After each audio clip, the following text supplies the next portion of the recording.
ಓಂ ನಾರಾಯಣಂ ನಿಖಿಲಪೂರ್ಣಗುಣೈಕದೇಹಂ ಸರ್ವಜ್ಞಮಚ್ಯುತಮಪೇತಸಮಸ್ತದೋಷಂ ಪ್ರಾಣಸ್ಯ ಸರ್ವಚಿದಚಿತ್ ಪರಮೇಶ್ವರಸ್ಯ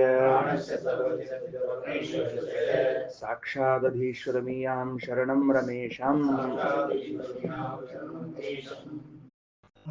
233ನೇ ಪುಟದಾಗದ ಏನಾಗಬೇಕಾಗಿದೆ ಪಾಠ ಈಗ ಬೆಳಿಗ್ಗೆ ಪರಕೀಯರ ವ್ಯಾಖ್ಯಾನ ಹೇಗಿದೆ, ಅವರು ಯಾವ ರೀತಿ ಇದನ್ನ ಅರ್ಥ ಮಾಡಿದ್ದಾರೆ, ಅದು ಸರಿ ಇದೆಯೋ ತಪ್ಪಿದೆಯೋ ಅಂತ ವಿಮರ್ಶೆಯನ್ನು ಮಾಡ್ಲಿಕ್ಕೆ ಹೊರಟರು ಅಂತ ನಾವು ಓದ್ತಾ ಇದ್ದೆವು. ಒಂದು ಪುಟ ಪೂರ್ಣ ಆಯ್ತಲ್ಲಿಗೆ. ಅದಾದ ಮೇಲೆ 2ನೇ ಪುಟದಲ್ಲಿ ಮತ್ತಿಷ್ಟು ವಿವರಣೆಯನ್ನು ಕೊಡ್ತಿದ್ದಾರೆ. ಏನಂತಾರ, ಅಲ್ಲ ಯೇಷಾಂ ಅವೇದಂ ಅಹಂ ಇತ್ಯತ್ರಾಪಿ ಜೀವಭೇದ ಏವ ಉಕ್ತಃ. ಈ ವಾಕ್ಯ ಏನ್ ಬಂತು? ಜೀವಭೇದವನ್ನು ಹೇಳಲಾಗ್ಯದ ಅಂತ ವಾಕ್ಯ ಬಂತು. ಏನ್ ಹಂಗಂದ್ರೆ ಅದರ ಅರ್ಥ ಏನು ಅಂತಂದ್ರೆ, ಈಗ ನೀವು ಪರಮಾತ್ಮನ ಬಗ್ಗೆ ಹೇಳಿಕತ್ತದ ಅಂತ ನೀವ್ ಅನ್ಲಿಕತ್ತೀರಿ, ಜೀವರ ಬಗ್ಗೆ ಹೇಳಿಕತ್ತದ ಅಂತ ನಾ ಅನ್ಲಿಕತ್ತೀರಿ. ನಮಗೂ ನಿಮಗೂ ಜಗಳ ಬೇಡ ಬೇಡ, ಹಿಂಗ್ ಮಾಡ್ಬೋಣಂತ, ಅವ್ರಿಬ್ರನ್ನ ಒಂದ ಮಾಡ್ಬೋಣಂತ. ನಿಶ್ಚಿಂತ ಕೆಲಸ. ಜೀವ ಬ್ರಹ್ಮ ಇಬ್ಬರನ್ನು ಒಂದು ಮಾಡಿಬಿಟ್ರೆ ಜೀವನ ಬಗ್ಗೆ ಹೇಳಿದ್ರು ಅಷ್ಟೇ, ಬ್ರಹ್ಮನ ಬಗ್ಗೆ ಹೇಳಿದ್ರು ಅಷ್ಟೇ. ಅದ ಯಾವಾಗ ನೀವು ಬ್ರಹ್ಮನ ಬಗ್ಗೆ ಹೇಳಿಕತ್ತದ ಜೀವನ ಬಗ್ಗೆ ಹೇಳಿಕತ್ತಿಲ್ಲ ಅಂತ ಅನ್ಬೇಕು ಅಂದ್ರೆ ಅವಾಗ ನಾವ್ ಹೇಳಿದ ತಪ್ಪು ನೀವ್ ಹೇಳಿದ್ ಸರಿ ಹಿಂಗೆಲ್ಲ ಶುರುವಾಗ್ತದೆ. ಬೇಡ ಬೇಡ, ಹಿಂಗ್ ಕೆಲಸ ಮಾಡೋಣಂತ. ಇದು ಜೀವ ಮತ್ತು ಪರಮಾತ್ಮರ ಮಧ್ಯದಲ್ಲಿ ಅಭೇದ ಇದ್ದದರಿಂದಾಗಿ ಜೀವ ವಿಷಯನೇ ಅಂತ ಹೇಳ್ಬೋಣಂತ. ಪರಮಾತ್ಮ ವಿಷಯ ಅಂತನ್ನುವಂತಹ ನಿರ್ಬಂಧವನ್ನು ಮಾಡ್ಲಿಕ್ಕೆ ಹೋಗ್ಬೇಡ್ರಿ, ಒತ್ತಡ ಹಾಕ್ಬೇಡ್ರಿ, ನಮಗೆ ಹಠ ಮಾಡ್ಬೇಡ್ರಿ. ಈ ಪರಮಾತ್ಮರ ಬಗ್ಗೆನೇ ಹೇಳಬೇಕು ಅಂತ ಯಾಕಪ್ಪ ನಿಮ್ ಹಠ? ಬೇಡ, ಜೀವನ ಬಗ್ಗೆ ಹೇಳ್ತದೆ. ಅಲ್ಲೋ ಜೀವನ ಬಗ್ಗೆ ಹೇಳಿದ್ರೆ ಮತ್ತೆ ಪರಮಾತ್ಮನ ವಿಷಯ ಹೋಗ್ತದೆ ಅಂದ್ರೆ ಅವನಿಂದ ಅಭಿನ್ನಲ್ಲೇನ್ರಿ ಇವನ್ ಬಗ್ಗೆ ಹೇಳಿದ್ರೆ ಅವನ ಬಗ್ಗೆ ಹೇಳಿದ್ರೇನು ಅಂತ ಹೇಳಿ ವಿಷಯವನ್ನು ಹೇಳಿದ್ರೆ ಅದಕ್ಕೆ ಆಚಾರ ಅಂತಾರೆ, ಇಲ್ಲ ಜೀವಭೇದ ಏವ ಉಕ್ತಃ. ಇಲ್ಲಿ ಉಳಿದ ಕಡೆಗೆ ಬಿಟ್ಬಿಡು, ಉಳಿದ ಕಡೆಗೆಲ್ಲ ಭೇದದ ಎಂಬುದನ್ನು ಹೇಳಿವಿ. ಅತ್ರಾಪಿ ಇಲ್ಲಿಯೂ ಕೂಡ ಜೀವಭೇದ ಏವ ಉಕ್ತಃ. ಮೊದಲನೇ ಸಾಲಿನಾಗದ ಜೀವ ಬ್ರಹ್ಮರ ಮಧ್ಯದಲ್ಲಿ ಭೇದವನ್ನೇ ಹೇಳಲಾಗಿದೆ. ಹೆಂಗ? ಯೇಷಾಂ ಅವೇದಂ ಅಹಂ. ಆ ಮಂತ್ರ ಯಾವ ಮಂತ್ರ ಅದು ಅಂತಂದ್ರ, ಅದೇನು ವಾಮದೇವರು ಗರ್ಭದಲ್ಲಿ ಇದ್ದಾಗಲೇನೆ ನೋಡಿಕೊಂಡ್ರು ಅಂತ ಒಂದು ಮಂತ್ರವನ್ನು ಉದಾಹರಣೆ ಮಾಡಿದ್ದಾರಲ್ಲ, ಆ ಮಂತ್ರದಲ್ಲಿ ಹೇಳುವಾಗ ಏನಂದಾರ? ಯೇಷಾಂ ಅವೇದಂ ಅಹಂ, ನಾನು ಇವರ ಜನ್ಮಗಳನ್ನು ತಿಳಿದಿದ್ದೇನೆ ಅಂತಂದಿದ್ದ. ಒಂದು ವೇಳೆ ಅಭೇದ ಇದ್ರೆ ನಾನು ಇವರ ಜನ್ಮಗಳನ್ನು ತಿಳಿದಿದ್ದೇನೆ ಅಂತ ಹೇಳಬೇಕಾಗಿರ್ಲೇ ಇಲ್ಲ. ಅನ್ಯಥಾ ಮಮ ಜನಿಮಾನಿ ಇತ್ತೇವ ಉಚ್ಚೇತ, ನನ್ನ ಜನ್ಮಗಳನ್ನು ನಾನು ತಿಳಿದಿದ್ದೇನೆ ಅಂತ ಹೇಳಬೇಕಾಗಿತ್ತು. ತನ್ನಿಂದ ಭಿನ್ನರಾಗಿದ್ದಾರೆ ದೇವತೆಗಳು, ಅವರು ತನ್ನ ಜೊತೆಗೆ ಬಂದಿದ್ದಾರೆ ಗರ್ಭದಲ್ಲಿ, ಅದನ್ನ ನೋಡಿದ್ದಾರೆ ವಾಮದೇವ ಋಷಿಗಳು ಅಂತ ಅರ್ಥ ಮಾಡಬೇಕೆ ಹೊರತಾಗಿ ಏನರ್ಥ ಮಾಡಬಾರದು? ಜೀವ ಬ್ರಹ್ಮರ ಮಧ್ಯದಲ್ಲಿ ಅಭೇದ ಇದೆ ಅಂತ ಅರ್ಥ ಮಾಡಬಾರ್ದು. ಹಂಗಾದ್ರೆ ಅವಾಗ ಏನೇನ್ ಶಬ್ದಗಳು ವ್ಯರ್ಥ ಆಗ್ತಾವ ಗೊತ್ತೇನು? ವ್ಯರ್ಥತಾಚೆ ಯೇಷಾಂ ಇತ್ಯಾದಿ ವಿಶೇಷಣಾನಾಂ, ಆ ಎಲ್ಲ ವಿಶೇಷಣಗಳು ವ್ಯರ್ಥ ಆಗ್ಬೇಕಾಗ್ತದೆ ಅವಾಗ. ಗೊತ್ತಾಯ್ತಾ? ಹಿಂದಿನ ಪುಟದಲ್ಲಿ ಮಂತ್ರದ ತೆಗಿರಿ, 231ನೇ ಪುಟದಾಗದ ಮಂತ್ರ. ಅಲ್ಲಿ ಗರ್ಭೇನು ಅಂತ ಮಂತ್ರ ಶುರುವಾಗ್ತದೆ ನೋಡ್ರಿ, ಸಿಕ್ಕಿದೆಯಾ? ಗರ್ಭೇನು ಸನ್, ಗರ್ಭದಲ್ಲಿ ಇದ್ದಾಗಲೇನೆ, ಯೇಷಾಂ ಇವರ, ಅಹಂ ನಾನು, ಅವೇದಂ ಅಹಂ ಅವೇದಂ, ಯೇಷಾಂ ಅವೇದಂ ಅಹಂ ನಾನು ಗರ್ಭದಲ್ಲಿದ್ದಾಗನೇ ಇವರನ್ನು ತಿಳಿದಿದ್ದೇನೆ. ಏನನ್ನ? ಯೇಷಾಂ ದೇವಾನಾಂ ವಿಶ್ವ ಜನಿಮಾನಿ, ಆ ಎಲ್ಲ ದೇವತೆಗಳು ಹೆಂಗ್ ಹುಟ್ಟ್ಯಾರ ಅಂತನ್ನೋದನ್ನ ನಾನು ತಿಳಿದಿದ್ದೇನೆ. ಶತಂ ಮಾ ಪುರ ಆಯಸೀಹಿ ಅರಕ್ಷಃ, 100 ಜನ್ಮಗಳಲ್ಲೂ ಕೂಡಲ 100 ಮಂದಿ ಪುರಃ ಜ್ಞಾನಿಗಳಾದ ದೇವತೆಗಳು ನನ್ನನ್ನು ರಕ್ಷಣೆ ಮಾಡಿದ್ದಾರೆ. 100 ದೇವತೆಗಳು, 100 ದೇವತೆಗಳು ನನ್ನನ್ನು ಪ್ರತಿ ಜನ್ಮದಲ್ಲೂ ರಕ್ಷಣೆ ಮಾಡಿದ್ದಾರೆ. ಈ ವಿಷಯಗಳೆಲ್ಲವೂ ಜೀವಬ್ರಹ್ಮರ ಅಭೇದವನ್ನ ಸಾಧನೆ ಮಾಡ್ಲಿಕ್ಕೆ ಉಪಯೋಗ ಬೀಳ್ತದ, ಅಭೇದವನ್ನ ಸಾಧನೆ ಮಾಡ್ಲಿಕ್ಕೆ ಉಪಯೋಗ ಬೀಳ್ತದ? ಸರಳವಾಗಿ ಭೇದವನ್ನು ಸಾಧನೆ ಮಾಡ್ಲಿಕ್ಕೆ ಬರ್ತದೆ ಅಲ್ರಿ. ಸ್ಪಷ್ಟ ಹೇಳಿಕೆತಾರ ವಾಮದೇವ ಋಷಿಗಳು, ನಾನು ಗರ್ಭದಲ್ಲಿ ಇದ್ದೆ, ಇವರೆಲ್ಲರೂ ನನ್ನ ಜೊತೆಗೆ ಬಂದಿದ್ರು, ಇವರೆಲ್ಲ ನನ್ನ ರಕ್ಷಣೆ ಮಾಡ್ಲಿಕ್ಕತ್ತಾರ ಅಂತ ಹೇಳೋ ವಾಕ್ಯ ಅದ.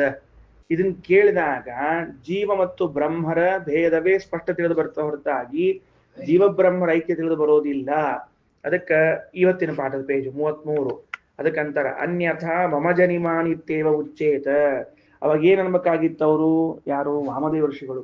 ನನ್ನ ಹುಟ್ಟುಗಳನ್ನು ತಿಳಿದಿದ್ದೇನೆ ಅನ್ಬೇಕಾಗಿತ್ತು. ಯಾಕ? ನನ್ನಿಂದ ಅಭಿನ್ನರಾದವರು ದೇವತೆಗಳು, ದೇವರು ಅಂತಾದಾಗ ಎಲ್ಲ ಒಂದಾಗಲ್ಲ, ಮತ್ತೆ ನಾನೇನು ಅವರೆಲ್ಲ ಒಂದಾಗಲ್ಲ, ಮತ್ತೆ ಒಂದಾದ ಮೇಲೆ ನನ್ನಿಂದ ಅಭಿನ್ನರಾದ ಅವರನ್ನು ತಿಳಿದಿದ್ದೇನೆ ಅನ್ನೋದು ಬಿಟ್ಟು ನನ್ನ ತಿಳಿಬೇಕಾಗಿತ್ತು. ವ್ಯರ್ಥತಾ ಚ ಯೇಷಾಂ ಇತ್ಯಾದಿ ವಿಶೇಷಣಾನಾಂ. ಅದರಿಂದ ವ್ಯರ್ಥ ಅದು. ಅದಕ್ಕೆ ಅವೇನ್ ಪ್ರಶ್ನೆ ಮಾಡ್ತಾನ, ಅಲ್ರಿ ನೀವು ವ್ಯರ್ಥ ಅಂತ ನೀವು ಅನ್ನೋದಾದ್ರೆ ನನ್ನೊಂದು ಪ್ರಶ್ನೆ ಅದ. ಏನದ? ಆಗುದಿಲ್ಲ, ಮೂತ್ರ ಹೇಳಿ ಬರುದಿಲ್ಲ ನಿಮಗೆ. ಯಾಕೆ ಬರುದಿಲ್ಲ? ಅಹಂ ಅನ್ನೋ ಶಬ್ದವನ್ನು ಏನ್ ಮಾಡ್ತೀರಿ ಹೇಳೋಣ ಅಂತ. ಏನು ಅಹಂ ಅಂತ ಮಾಡ್ಬೇಕಲ್ಲ, ಎಲ್ಲದ ಅದು? ಅಹಂ ಅದ ನೋಡ್ರಿ ಮೊದಲೇ ಸಾಲಿನಾಗ, ಗರ್ಭೇನು ಸನ್ ಯೇಷಾಂ ಅವೇದಂ ಅಹಂ ದೇವಾನಾಂ ಅಂತದ. ಒಂದು ವೇಳೆ ದೇವತೆಗಳ ಜನ್ಮವನ್ನು ತಿಳಿದಿದ್ದೇನೆ ಅಂತ ಹೇಳೋದಾದ್ರೆ ಆವಾಗ ಅಹಂ ಅನ್ನೋದನ್ನ ಎದಕ್ ಬೇಕಪ್ಪ? ಅದು ಬೇಕಾಗಿಲ್ಲದು, ವ್ಯರ್ಥ ಅಲ್ಲೇನ್ ಮತ್ತದು. ಅಹಂ ಅಂದ್ರೆ ನಾನು ಮತ್ತೆ ಈ ದೇವತೆಗಳ ಜನ್ಮವನ್ನು ತಿಳಿದಿದ್ದೇನೆ ಅಂತ ಅಂದದ್ದು ವ್ಯರ್ಥ ಆಗ್ತದೆ. ಏನ್ ವ್ಯರ್ಥ ಆಗ್ತದೋ ಮಹಾರಾಯ, ಸುಮ್ನೆ ಅಂತೀಯಲ್ಲ ನೀನು. ಅದಕ್ಕ ಅವೇನಂತಾನ, ಕ್ರಿಯಾಪದವನ್ನ ಹೇಳಿದಾಗ ತಾನೇ ಸಹಜವಾಗಿ ಕರ್ತೃಪದ ಬರ್ತದ, ನೀವು ಹೇಳೋ ಅವಶ್ಯಕತೆ ಇಲ್ಲಲ್ಲ. ಹೆಂಗಂದ್ರೆ ಅವೇದಂ ತಿಳಿದಿದ್ದೇನೆ ಅಂತಂದಾಗ ಯಾರು? ನಾನು ಅಂತ ಅರ್ಥ. ಅದಕ್ಕೆ ಈಗ ತಿಳಿದಿದ್ದೇನೆ ಅಂತ ಅನ್ನೋ ಶಬ್ದ ಹೇಳಿದಾಗಲೇನೆ ನಾನು ಅಂತ ಅರ್ಥ ಬರ್ತಿರುವಾಗ ಅಹಂ ಅನ್ನೋದು ವ್ಯರ್ಥ ಆಗ್ತದೆ. ನೀವು ನನಗೆ ಹೇಳೋದಾದ್ರೆ ಇದಕ್ಕೆ ವ್ಯರ್ಥ ಆಗ್ತದೆ. ಅದಕ್ಕೆ ಶ್ರೀಮದಾಚಾರ್ಯ ಅಂತಾರೆ, ನೀವೇನು ಉತ್ತರ ಕೊಡ್ತೀರಿ ಕೊಡ್ರಿ, ನಾವೇನು ಉತ್ತರ ಕೊಡ್ತೀನಿ ಅಂತ ಹೇಳಿದ್ರು. ಅರ್ಥ ಕಲ್ಪನಾ ಬರ್ಲಿಕ್ಕೆ ವಿಷಯ ಅಂತ ಹೇಳಿದ್ದು. ಈಗ ಅಲ್ಲಿ ಸ್ಪಷ್ಟವಾಗಿ ಹೇಳ್ಬೇಕಾಗಿದ್ದು ನಾನು ತಿಳಿದಿದ್ದೇನೆ ಅಂತ ಹೇಳ್ಬೇಕಾಗಿದೆ. ನಾನು ತಿಳಿದಿದ್ದೇನೆ ಅಂತ ಹೇಳೋ ಕಾಲಕ್ಕೆ ಆಚಾರ್ಯನ ಪ್ರಶ್ನೆ ಕೇಳ್ತಾರೆ, ಇವೆಲ್ಲ ವ್ಯರ್ಥ ಆಗ್ತಾವ, ವಿಶೇಷಣಗಳು ಬೇಕಾಗಿಲ್ಲ. ನಾನು ದೇವತೆಗಳು ಈ ಗರ್ಭದಲ್ಲಿ ಹೇಗೆ ಬಂದ್ರು, ನನ್ನನ್ನು ಅವರು ಜನ್ಮ ಜನ್ಮಾಂತರಗಳಿಂದ ಹೇಗೆ ರಕ್ಷಿಸಿದರು, ಅವರು ಜ್ಞಾನಿಗಳು ಅಂತ ಅನ್ನೋದನ್ನ ನಾನು ತಿಳಿದಿದ್ದೇನೆ ಅಂತ ಅಲ್ಲಿಗತಾರೆ.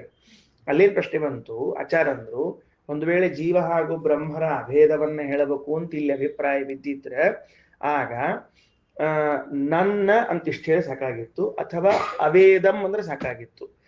ನನ್ನ ಜನ್ಮಗಳನ್ನು ತಿಳಿದಿದ್ದೇನೆ ಅಂತ ಹೇಳುವುದರಿಂದಲೂ ನಾನು ದೇವತೆಗಳು ಅಭಿನ್ನರು ಅಂತ ಹೇಳಿ ಬರ್ತದೆ. ಅಥವಾ ತಿಳಿದಿದ್ದೇನೆ ಇಷ್ಟು ಹೇಳಿದ್ರು ನಾನು ತಿಳಿದಿದ್ದೇನೆ ಅಂತ ಅರ್ಥ ಬಂದ ಬಿಡ್ತದೆ. ಭಿಕ್ಷಾಂದೇಹಿ ಅಂತ ಬಂದ ಮನೆ ಮುಂದೆ ನಿಂತ್ಕೊಂಡು ಭಿಕ್ಷಾಂದೇಹಿ, ಭಿಕ್ಷೆ ಕೊಡ್ರಿ ಅಂತ. ಯಾರಿಗೆ? ಬಂದವನಿಗೆ ಕೊಡ್ಬೇಕು, ಹೌದಿಲ್ಲ? ಏನು ಯಾರನ್ನ ಕರ್ಕೊಂಬಂದಿಪ್ಪ, ಯಾರಿಗೆ ಕೊಡ್ಬೇಕು ಅಂತ ಕೇಳ್ತೀವೋ? ಕೇಳುವುದಿಲ್ಲ. ಭಿಕ್ಷಾಂದೇಹಿ ಅಂತಂದಾಗ ತನಗೆ ಅನ್ನುವುದು ಎಷ್ಟು ಸ್ಪಷ್ಟವಾಗಿ ತಿಳಿತದೋ ಹಂಗ ತಿಳಿದಿದ್ದೇನೆ ಅಂದಾಗ್ಲೂ ಕೂಡ ತಾನೇ ಅನ್ನೋದು ಸ್ಪಷ್ಟವಾಗಿ ತಿಳಿತದ. ಆವಾಗ ಅಹಮ್ಮು ಬೇಕಾಗಿಲ್ಲ, ವ್ಯರ್ಥ ಆಗ್ತದ ಅಂತಂದ್ರೆ ಅದಕ್ಕೆ ಅಂತಾನ. ಹಂಗಲ್ಲ ನೋಡ್ರಿ, ಆಕ್ಚುಲಿ ಏನದ ಅಂತಂದ್ರ ಅಹಂ ಅಂತನ್ನೋದು ಅವೇದಂ ಅನ್ನೋದ್ರಿಂದಲೇ ತಿಳಿದು ಬರ್ತದ. ಆದರೂ ಕೂಡ ಸ್ಪಷ್ಟ ಮಾಡ್ಲಿಕ್ಕೆ ನಾನೇ ತಿಳ್ಕೊಂಡೀನಿ, ಮತ್ತೇನ್ ಬೇರೆಯವ್ರು ಹೇಳಬೇಕಾಗಿಲ್ಲ. ತಿಳಿದಿದ್ದೇನೆ ಅನ್ನೋದ್ರಿಂದ ನಾನು ತಿಳಿದಿದ್ದೇನೆ ಅನ್ನೋ ಅರ್ಥ ಹೇಳಬಹುದು. ಹಂಗಿದ್ರೂ ಸಹಿತ ಮಂತ್ರದಲ್ಲಿ ಅಹಂ ಅನ್ನೋದು ಯಾಕೆ ಬಂದದ ಅಂತ ಕೇಳಿದ್ರೆ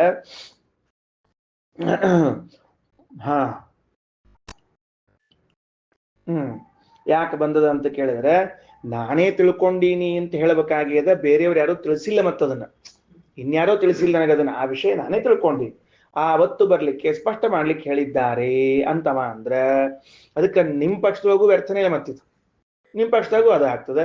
ನನಗೆ ಅಹಂ ಅನ್ನೋ ಶಬ್ದ ಇದು ವ್ಯರ್ಥ ಅನ್ನೋದಾದ್ರೆ ನಿಮ್ಮ ಪಕ್ಷಕ್ಕೂ ಅಹಂ ಅನ್ನೋದು ವ್ಯರ್ಥ ಅಲ್ಲ. ಏನು ಅಂದ್ರೆ ಶ್ರೀಮದಾಚಾರ್ಯ ಅಂತಾರ, ಅಲ್ಲ, ಅವೇದಂ ಇತ್ಯನೇನೈವ ಸ್ವತಃ ಸಸ್ಯ ಸಿದ್ಧತ್ವಾತ್ ಅಹಮಿತ್ಯಪಿ ಅಹೇಯತ್ವೇನ ಇತಿ ಕ್ರಿಯಾ ವಿಶೇಷಣಂ.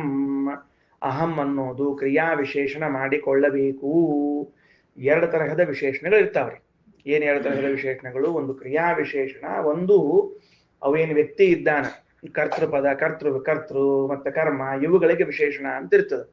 ಕ್ರಿಯಾ ವಿಶೇಷಣ, ಕಾರಕ ವಿಶೇಷಣಗಳು ಅಂತ ಎರಡು ವಿಶೇಷಣಗಳು. ಗೊತ್ತಾಯ್ತಾ? ಕಲ್ಪನಾ ಬಂದದ?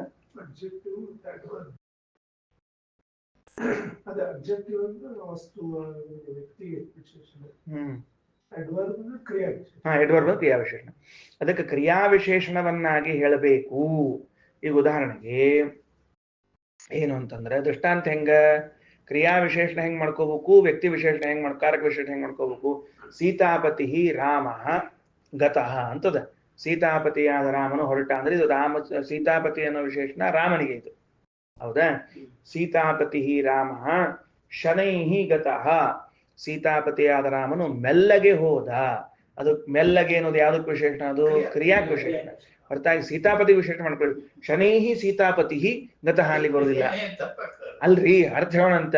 ಮೆಲ್ಲಗೆ ಸೀತಾಪತಿ ಹೋದ ಅಂತಲ್ಲಿ ಬರ್ತೇನೆ, ಬರುದಿಲ್ಲ. ಅದನ್ನ ಮೆಲ್ಲಗ ಅನ್ನೋದನ್ನ ಎಲ್ಲಿ ಅನ್ವಯ ಮಾಡ್ಬೇಕು ನೀವು? ಕ್ರಿಯಾಕ್ಕ ಅನ್ವಯ ಮಾಡ್ಬೇಕು. ಅವಾಗ ಕ್ರಿಯಾ ವಿಶೇಷಣ ಅಂತ ಕರ್ಸ್ಕೋತದ. ಸರಿನಾ? ಆಮೇಲೆ ಕಿಂಚಿತ್ ಪಕ್ಷಾಮಿ ಅಂತದ, ಸ್ವಲ್ಪ ಹೇಳ್ತೀನಿ ಅಂತದ. ಅದರಿಂದ ನಾನು ಅಂತದ. ಅಹಂ ಕಿಂಚಿತ್ ವಕ್ಷ್ಯಾಮಿ, ನಾನು ಸ್ವಲ್ಪ ಹೇಳ್ತೀನಿ ಅಂತದ. ಕಿಂಚಿತ್ ಅನ್ನ ಕ್ರಿಯಾಕ್ ವಿಶೇಷಣ ಮಾಡ್ಬೇಕು, ತನಗ ವಿಶೇಷಣ ಮಾಡ್ಬೇಕು? ಕ್ರಿಯಾಕ್ ಮಾಡ್ಬೇಕು. ಸ್ವಲ್ಪ ಏನ್ ತಾನು ಅಲ್ಲ ಹೇಳೋದ್ ಕ್ರಿಯಾಕ್ ವಿಶೇಷಣ ಮಾಡ್ಬೇಕು. ಸ್ವಲ್ಪ ತಾನು ಹೇಳ್ತಾನಂತ ಹಿಂಗ ಹೇಳ್ಬೇಕೇನು? ಇರೋದೇ ಸ್ವಲ್ಪ, ಅದಕ್ಕೆ ಹೇಳಿತಾನಂತ ಹಿಂಗ ಅಲ್ಲಿಗೆ ಬರುದಿಲ್ಲ. ಆಮೇಲೆ ಕ್ರಿಯಾಕ್ಕ ವಿಶೇಷಣ ಮಾಡ್ಬೇಕು. ಹೆಂಗೋ ಅದಕ್ಕೆ ಶ್ರೀಮದಾಚಾರ್ಯ ಅಂತಾರೆ, ಈ ಮಂತ್ರದಲ್ಲಿ ಬಂದಿರುವಂತ ಅಹಂ ಅನ್ನೋದನ್ನ ನಾವು ಕ್ರಿಯಾ ವಿಶೇಷಣವನ್ನಾಗಿ ಮಾಡ್ತೇವೆ. ಕ್ರಿಯಾ ವಿಶೇಷಣವನ್ನಾಗಿ ಮಾಡ್ತೇವೆ ಅರ್ಥ ಏನು? ಕ್ರಿಯಾ ಇಲ್ಲದೆ ಇದ್ದಾಗ ಏನರ್ಥ ಬಂದಿತ್ತು? ವಾಮದೇವ ಋಷಿಗಳು ಅಂತಾರ, ನಾನು ತಿಳಿದಿದ್ದೇನೆ ಇವ್ರನ್ನ ಅಂತ. ಈ ಕ್ರಿಯಾ ವಿಶೇಷಣ ಆದ್ರೆ ತಿಳಿದಿದ್ದೇನೆ ಅನ್ನೋದ್ರಿಂದಲೇ ನಾನು ಸಿದ್ಧ ಆಗ್ಬಿಡುತ್ತೆ ಈಗ. ಮತ್ತೆ ಅಹಂ ಅನ್ನೋದು ಏನ್ ಮಾಡ್ಬೇಕು? ಅಹೇಯತ್ವಾತ್ ಅಹಂ, ಹೇಯತಾ ದೋಷರಹಿತವಾಗಿ. ಹೇಯತಾ ಅನ್ನೋ ಶಬ್ದಕ್ಕೆ ಅರ್ಥ ಏನು? ದೋಷರಹಿತವಾಗಿ. ಬರ್ದಿದ್ದಾಳೆ ಜನ್ಮ ಜಾನನ್ನಪಿ. ಮುಂದಿನ ವಾಕ್ಯ, ದೇವಾನಾಂ ದುಃಖಾದಿ ಹೇಯರಹಿತತ್ವೇನ ವ್ಯಜಾನಾಮಿ ಇತ್ಯರ್ಥ. ದೇವತೆಗಳು ಹುಟ್ಟಿದ್ದಾರೆ, ನನ್ನ ಜೊತೆಗೆ ಗರ್ಭದಲ್ಲಿ ಬಂದಿದ್ದಾರೆ, ಆದರೆ ಅವರು ಯಾರಿಗೂ ಕೂಡ ಗರ್ಭವಾಸಾದಿ ದುಃಖಗಳಿಲ್ಲ ಎಂದು ತಿಳಿದಿದ್ದೇನೆ. ಈ ಅರ್ಥ ಬರ್ತದೆ. ಯಾವುದರಿಂದ ಬಂತು? ಅಹಂ ಅನ್ನೋದ್ರಿಂದ ಬಂತು. ವಾಕ್ಯ ನೋಡ್ಕೊಂಡ್ಬಿಡ್ರಿ. ಅವೇದಂ ಅನ್ನುವುದರಿಂದಲೇನೆ ತಾನು ಸಿದ್ಧನಾದ ಮೇಲೆ ಅಹಂ ಅನ್ನೋದು ವ್ಯರ್ಥ ಆಗಲಿಲ್ಲ. ಅಹೇಯತ್ವೇನ ಇತಿ ಕ್ರಿಯಾ ವಿಶೇಷಣಂ, ಅಹೇಯನಾಗಿದ್ದಾನೆ ಎಂಬುದು ಕ್ರಿಯಾ ವಿಶೇಷಣ. ಏನ್ ಹಂಗಂದ್ರ ಜನ್ಮ ಜಾನನ್ನಪಿ, ಆ ಮೇಲಿನ ವಾಕ್ಯ ಕೆಳಗಿನ ವಾಕ್ಯ ಅರ್ಥದು. ಜನ್ಮ ಜಾನನ್ನಪಿ ದೇವಾನಾಂ, ದೇವತೆಗಳ ಜನ್ಮವನ್ನು ತಿಳಿದಿದ್ರು ಕೂಡ ಅಹಂ ಜಾನಾಮಿ. ಅಹಂ ಜಾನಾಮಿ ಅಂದ್ರೆ ದುಃಖಾದಿ ಹೇಯ ರಹಿತತ್ವೇನ ವ್ಯಜಾನಾಮಿ ಇತ್ಯರ್ಥ. ದುಃಖಾದಿಗಳಿಲ್ಲದೆ, ಗರ್ಭವಾಸಾದಿ ದುಃಖಗಳಿಲ್ಲದೇ ಹುಟ್ಟಿದ್ದಾರೆ ಎಂದು ತಿಳಿದಿದ್ದೇನೆ. ತಸ್ಮಾತ್, ಆದ್ದರಿಂದ ಏನು? ಅಹಂ ಮನುಹು ಇತ್ಯಾದಾವಪಿ ಅಹೇಯ ಗುಣಂ ಭಗವಂತಮೇವ ಅಹಂ ಶಬ್ದೋ ವಕ್ತಿ ಸರ್ವಾಂತರತ್ವ ತಸ್ಮಿನ್ನೇವ ಅಭವಮಿತಿ ಉತ್ತಮ ಪುರುಷ ಶಬ್ದೋಪಿ ಸರ್ವೋ ವರ್ತತೆ. ಇನ್ನೊಂದು ಆಚಾರ್ಯ ವಿವರಣೆ ಕೊಡ್ತಾರೆ. ಹಿಂಗ ಜೀವಬ್ರಹ್ಮರ ಮಧ್ಯದಲ್ಲಿ ಅಭೇದ ಹೇಳಬಾರದು, ಭೇದನೆ ಹೇಳಬೇಕು. ಭೇದ ಹೇಳೋ ಕಾಲಕ್ಕ ಇವೆಲ್ಲ ವಿವರಣೆಗಳನ್ನು ಕೊಟ್ಟಿದ್ರಿ. ಈಗ ಕಲ್ಪನಾ ಬಂತ ಏನಂತ ಹೇಳಿದ್ದು? ಅದಕ್ಕೇನಾಯ್ತು? ಪ್ರಾಯಪಾಠ ವಿರೋಧ ಅಂತ ಒಂದು ಸಮಸ್ಯೆ ಅದೇ. ಪ್ರಾಯಪಾಠ ವಿರೋಧ ಅಂತಂದ್ರೆ ಏನು? ಎಲ್ಲ ಕಡೆಗಳಲ್ಲೂ ಕೂಡ ಒಂದೇ ವಿಷಯವನ್ನ ಹೇಳಬೇಕು, ಒಂದೊಂದು ಕಡೆಗೆ ಒಂದೊಂದು ವಿಷಯವನ್ನ ಹೇಳಬಾರದು. ಉದಾಹರಣೆಗೆ ಅನ್ನಮಯ ಪ್ರಾಣಮಯ ಮನೋಮಯ ವಿಜ್ಞಾನಮಯ ಆನಂದಮಯ ಅಂತ ಅನ್ನುವಲ್ಲಿ ಅನ್ನಮಯ ಪ್ರಾಣಮಯ ಅಂತ ಅನ್ನೋದನ್ನ ಕೋಶ ಅಂತ ಹೇಳಿ, ಮನೋಮಯ ವಿಜ್ಞಾನಮಯ ಆನಂದಮಯ ಅನ್ನೋದನ್ನ ಪರಮಾತ್ಮ ಅಂತ ಹೇಳಿದ್ರೆ ಇದಕ್ಕೆ ಪ್ರಾಯಪಾಠ ವಿರೋಧ ಅಂತ ಕರೀತಾರೆ. ಯಾಕ? ಅನ್ನಮಯ ಪ್ರಾಣಮಯ ಮನೋ ಎಲ್ಲಾ ಶಬ್ದಗಳು ಒಂದೇ ರೀತಿಯಿಂದ ಕೇಳಿಸುವಾಗ ಒಂದ್ ಕಡೆಗೆ ಒಂದ್ ಅರ್ಥವನ್ನ ಇನ್ನೊಂದ್ ಕಡೆಗೆ ಇನ್ನೊಂದು ಅರ್ಥವನ್ನ ಮಾಡಬಾರ್ದು. ಒಂದ್ ಕಡೆಗೆ ಒಂದ್ ಅರ್ಥವನ್ನ ಇನ್ನೊಂದ್ ಕಡೆಗೆ ಇನ್ನೊಂದು ಅರ್ಥವನ್ನ ಮಾಡಬಾರ್ದು. ಅಂತಹ ಸಮಸ್ಯೆ ಒಂದು ಇಲ್ಲಿ ಬರ್ತದೆ. ಈಗ ಶ್ರೀಮದಾಚಾರ್ಯ ಅಂತಾರೆ ಏನು ಅಂದ್ರೆ, ತಸ್ಮಾತ್ ಅಹಂ ಮನುಹು ಇತ್ಯಾದಾವಪಿ, ಅಲ್ಲೊಂದು ಮಂತ್ರ ಬರ್ತದೆ ಇದರದೇ ಮುಂದೆ. ಏನಂತದ? ಅಹಂ ಮನುರಭವಂ ಅಹಂ ಸೂರ್ಯಶ್ಚ ಹಿಂದೆ ಬಂದದಲ್ಲಿ. ಇನ್ನೊಂದ್ ಕಡೆ ವಾಕ್ಯದಾಗ ಹೇಳ ಶ್ರೀಮದಾಚಾರ್ಯ ಇರ್ಲಿ. ಆ ಋಷಿ ಏನ್ ಹೇಳ್ತಾರ? ವಾಮದೇವ ಋಷಿ, ನಾನು ಮನುವಾಗಿದ್ದೇನೆ, ನಾನು ಸೂರ್ಯನಾಗಿದ್ದೇನೆ ಅಂತ ಹೇಳ್ಯಾರ. ಅಹಂ ಮನುಹು ಅಭವಂ ಅಹಂ ಸೂರ್ಯಶ್ಚ, ನಾನು ಮನು, ನಾನು ಸೂರ್ಯ ಅಂತ. ಒಂದು ವೇಳೆ ವಾಮದೇವ ಋಷಿಗಳೇ ಮನು ಆಗಿ ವಾಮದೇವ ಋಷಿಗಳೇ ಸೂರ್ಯನಾಗಿದ್ದರೆ, ಅಂದ್ರೆ ಅವರಿಂದ ಅಭಿನ್ನನಾಗಿದ್ದರೆ, ಅವರು ಮಾಡುವ ಕೆಲಸವನ್ನ ಇವರು ಮಾಡಬೇಕಾಗಿತ್ತು. ಮೊದಲನೇ ಸಮಸ್ಯೆ. ಅಹಂ ಮನುಹು ಅಭವಂ ಅಹಂ ಸೂರ್ಯಶ್ಚ ಅನ್ನುವಂತಹ ಸಂದರ್ಭದಲ್ಲಿ ಏನ್ ಮಾಡ್ಬೇಕಾಗ್ತದ? ನಾನೇ ಮನು ನಾನೇ ಸೂರ್ಯ ಅಂತ ಸೂರ್ಯನಿಗೂ ಮನುವಿಗೂ ಅಭೇದವನ್ನ ಹೇಳಿದ್ರೆ ಸೂರ್ಯ ಮಾಡುವ ಕೆಲಸವನ್ನು ಮನು ಮಾಡುವ ಕೆಲಸವನ್ನು ಇವರೇ ಮಾಡಬೇಕು. ಮಾಡಿದ್ದಾರ ಎಲ್ಲಾದರೂ ನಮಗ್ ಕಂಡಿಲ್ಲ. ಸೂರ್ಯೋದಯ ಆಗ್ಯದ ಸೂರ್ಯಾಸ್ತ ಆಗ್ಯದಂತೆ ಹೊರತಾಗಿ ವಾಮದೇವ ಋಷಿಗಳ ಉದಯ ಆತು ವಾಮದೇವ ಋಷಿಗಳ ಅಸ್ತ ಆತು ಅಂತ ಹೇಳೋದಿಲ್ಲ. ಹಂಗಾರ ಅಲ್ಲಿ ಅಹಂ ಅನ್ನೋ ಶಬ್ದಕ್ಕೆ ಅರ್ಥ ಏನ್ ಮಾಡ್ತೀರಿ? ನನ್ನ ಅಂತರ್ಯಾಮಿಯಾಗಿರುವಂತಹ ಪರಮಾತ್ಮನು ಸೂರ್ಯನಾಗಿದ್ದಾನೆ, ನನ್ನ ಅಂತರ್ಯಾಮಿಯಾದ ಪರಮಾತ್ಮನು ಮನುವಾಗಿದ್ದಾನೆ ಅಂತ ಅರ್ಥ ಮಾಡಿದಾಗ ಅಹಂ ಶಬ್ದದಿಂದ ಏನಾಗ್ತದೆ? ಅಹಂ ಅಂದ್ರೆ ಮದಂತರ್ಯಾಮಿ, ನನ್ನ ಅಂತರ್ಯಾಮಿಯಾದವನು. ಹಂಗಾರ ಅಲ್ಲಿ ಅಹಂ ಶಬ್ದಕ್ಕ ಮತ್ತ ಅಹೇಯನಾದ ಭಗವಂತ ಅಂತನೋ ಅರ್ಥ ಮಾಡುವಂತೆ ಇಲ್ಲೂ ಶಬ್ದಕ್ಕ ಅಹೇಯವಾದದ್ದು ಅಂತ ಅರ್ಥ ಮಾಡಬೇಕೆ ಹೊರತಾಗಿ ನಾನು ಅಂತ ಅರ್ಥ ಮಾಡಬಾರದು. ಅದು ತಸ್ಮಾತ್ ಅಹಂ ಮನುಹು ಇತ್ಯಾದಾವಪಿ, ಅಹಂ ಮನುಹು ಅನ್ನುವಲ್ಲೂ ಕೂಡ ಅಹೇಯ ಗುಣಂ, ಅಹೇಯ ಗುಣವುಳ್ಳಂತಹ ಭಗವಂತಮೇವ ಅಹಂ ಶಬ್ದೋ ವಕ್ತಿ, ಭಗವಂತನನ್ನೇ ಅಹಂ ಶಬ್ದವು ಹೇಳ್ತದ. ಏನಾತು? ಪ್ರಾಯಪಾಠ ವಿರೋಧ ಬರಬಾರದು ಅನ್ನುವುದಕ್ಕಾಗಿ ಎರಡೂ ಕಡೆಗಳಲ್ಲೂ ಕೂಡ ಒಂದೇ ಅರ್ಥವನ್ನ ಹೇಳಬೇಕು. ಸರಿ ಆಯ್ತಾ? ಹಾಗಾಗಿ ಸರ್ವಾಂತರತ್ವಾತ್ ತಸ್ಮಿನ್ನೇವ ಅಭವಂ ಅಲ್ರಿ. ಹಂಗ ಹೇಳೋದಾದ್ರೆ ಮತ್ತ ಅಭವಂ ಅನ್ನುವಂತಹ ಮಾತನ್ನ ಹೆಂಗ್ ಹೇಳ್ತೀರಿ ಅಂದ್ರ ಆಗಿದ್ದೇನೆ ಅಂತ ಹೊಲಿಸ್ಬೇಕು. ಅಹಂ ಶಬ್ದಕ್ಕೆ ದೇವರು ಅಂತಂದ್ರೆ ಅಹೇಯನಾದ ಪರಮಾತ್ಮನು ಅನ್ಬೇಕು ಹೊರತಾಗಿ ಅಹೇಯನಾಗಿದ್ದೇನೆ ಅಂತ ಹೆಂಗ ಅನ್ಬೇಕು ಅಂದ್ರೆ ಆಚಾರ ಅಂತಾರ ಎಲ್ಲರ ಅಂತರ್ಯಾಮಿ ಆದದ್ರಿಂದ ಭಗವಂತ ಅಭವಂ ಅನ್ನುವಂತಹ ಉತ್ತಮ ಪುರುಷ ಶಬ್ದವನ್ನು ಕೂಡ ಹೊಂದಲಿಕ್ಕೆ ಬರ್ತದ. ಸರ್ವೋ ವರ್ತತೆ, ಎಲ್ಲ ಕಡೆಗೂ ಹೇಳಬಹುದು. ಸರಿ ಆಯ್ತಾ? ಏನಾತ್ ಹಂಗಾದ್ರ ಇಲ್ಲಿವರೆಗೆ ಅವ ಏನ್ ಪ್ರಶ್ನೆ ಮಾಡಿದ?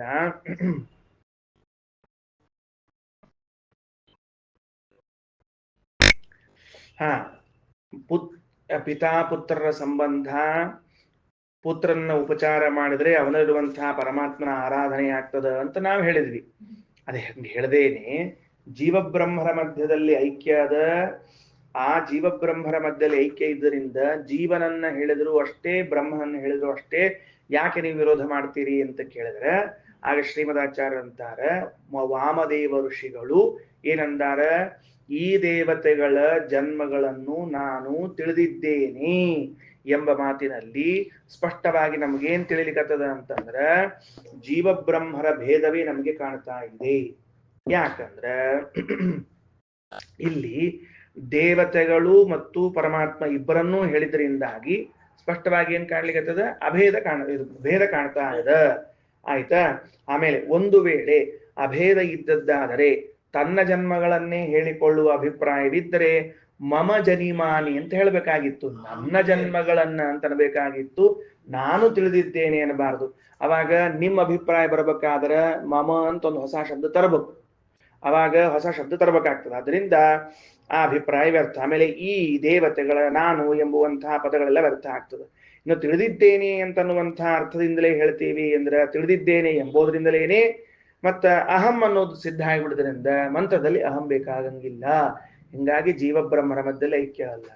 ಹೌದು, ನಿಮ್ ಪ್ರಕಾರ ಆದ್ರೂ ಅಹಂ ಅನ್ನೋದನ್ನ ಹೆಂಗ್ ಕೂಡಿಸ್ತೀರಿ? ಮತ್ತ ನಮ್ ಪ್ರಕಾರ ಆದ್ರೆ ಸ್ಪಷ್ಟತೆಗಾಗಿ ಅಂತ ಹೇಳ್ಬೋದು. ನಿಮ್ ಪ್ರಕಾರ ಹೆಂಗ್ ಕೂಡಿಸ್ತೀರಿ ಅಂದ್ರೆ ಅಹಂ ಅನ್ನೋದನ್ನ ವ್ಯಕ್ತಿ ವಿಶೇಷಣವನ್ನಾಗಿ ಮಾಡದೆ ಕ್ರಿಯಾ ವಿಶೇಷಣವನ್ನ ಮಾಡಿಬಿಡ್ತೇವೆ.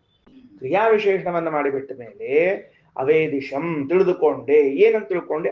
ಅಹಂ ಅವೇದಿಶಂ, ನಾನು ತಿಳ್ಕೊಂಡೆ ಎಲ್ಲದು.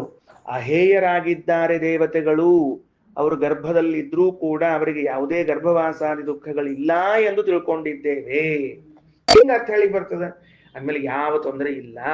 ಮತ್ತು ಪ್ರಾಯಪಾಠ ವಿರೋಧ ಬರ್ತದೆ. ಏನ್ ಪ್ರಾಯಪಾಠ ವಿರೋಧ? ಮುಂದೆ ಅಹಂ ಮನುಹು ಅಭವಂ ಇತ್ಯಾದಿಗಳಲ್ಲಿ ಅಲ್ಲಿಯೂ ಅಹಂ ಮನುಹು ಅಭವಂ ಅನ್ನುವಾಗ ಅಹಂ ಶಬ್ದವನ್ನು ಪರಮಾತ್ಮನಲ್ಲೇ, ಮನು ಶಬ್ದವನ್ನು ಪರಮಾತ್ಮನಲ್ಲೇ, ಅಭವಂ ಅನ್ನೋದನ್ನು ಪರಮಾತ್ಮನಲ್ಲೇ ಅನ್ವಯ ಮಾಡಬೇಕು. ಮಾಡದೆ ಹೋದರೆ ವಾಮದೇವ ಋಷಿಗಳೇ ಸ್ವಯಂಭೂಮನು, ವಾಮದೇವ ಋಷಿಗಳೇ ಸೂರ್ಯ ಆಗ್ಬೇಕಾಗ್ತದೆ. ಅದಾದ್ರೂ ಪ್ರತ್ಯಕ್ಷಕ್ಕೆ ವಿರೋಧ ಬರ್ತದೆ. ಯಾಕಂದ್ರೆ ವಾಮದೇವ ಋಷಿಗಳು ಮಲ್ಕೊಂಡ್ರೆ ಸೂರ್ಯಾಸ್ತ ಆಗಂಗಿಲ್ಲ, ಎದ್ರ ಸೂರ್ಯೋದಯ ಆಗಂಗಿಲ್ಲ.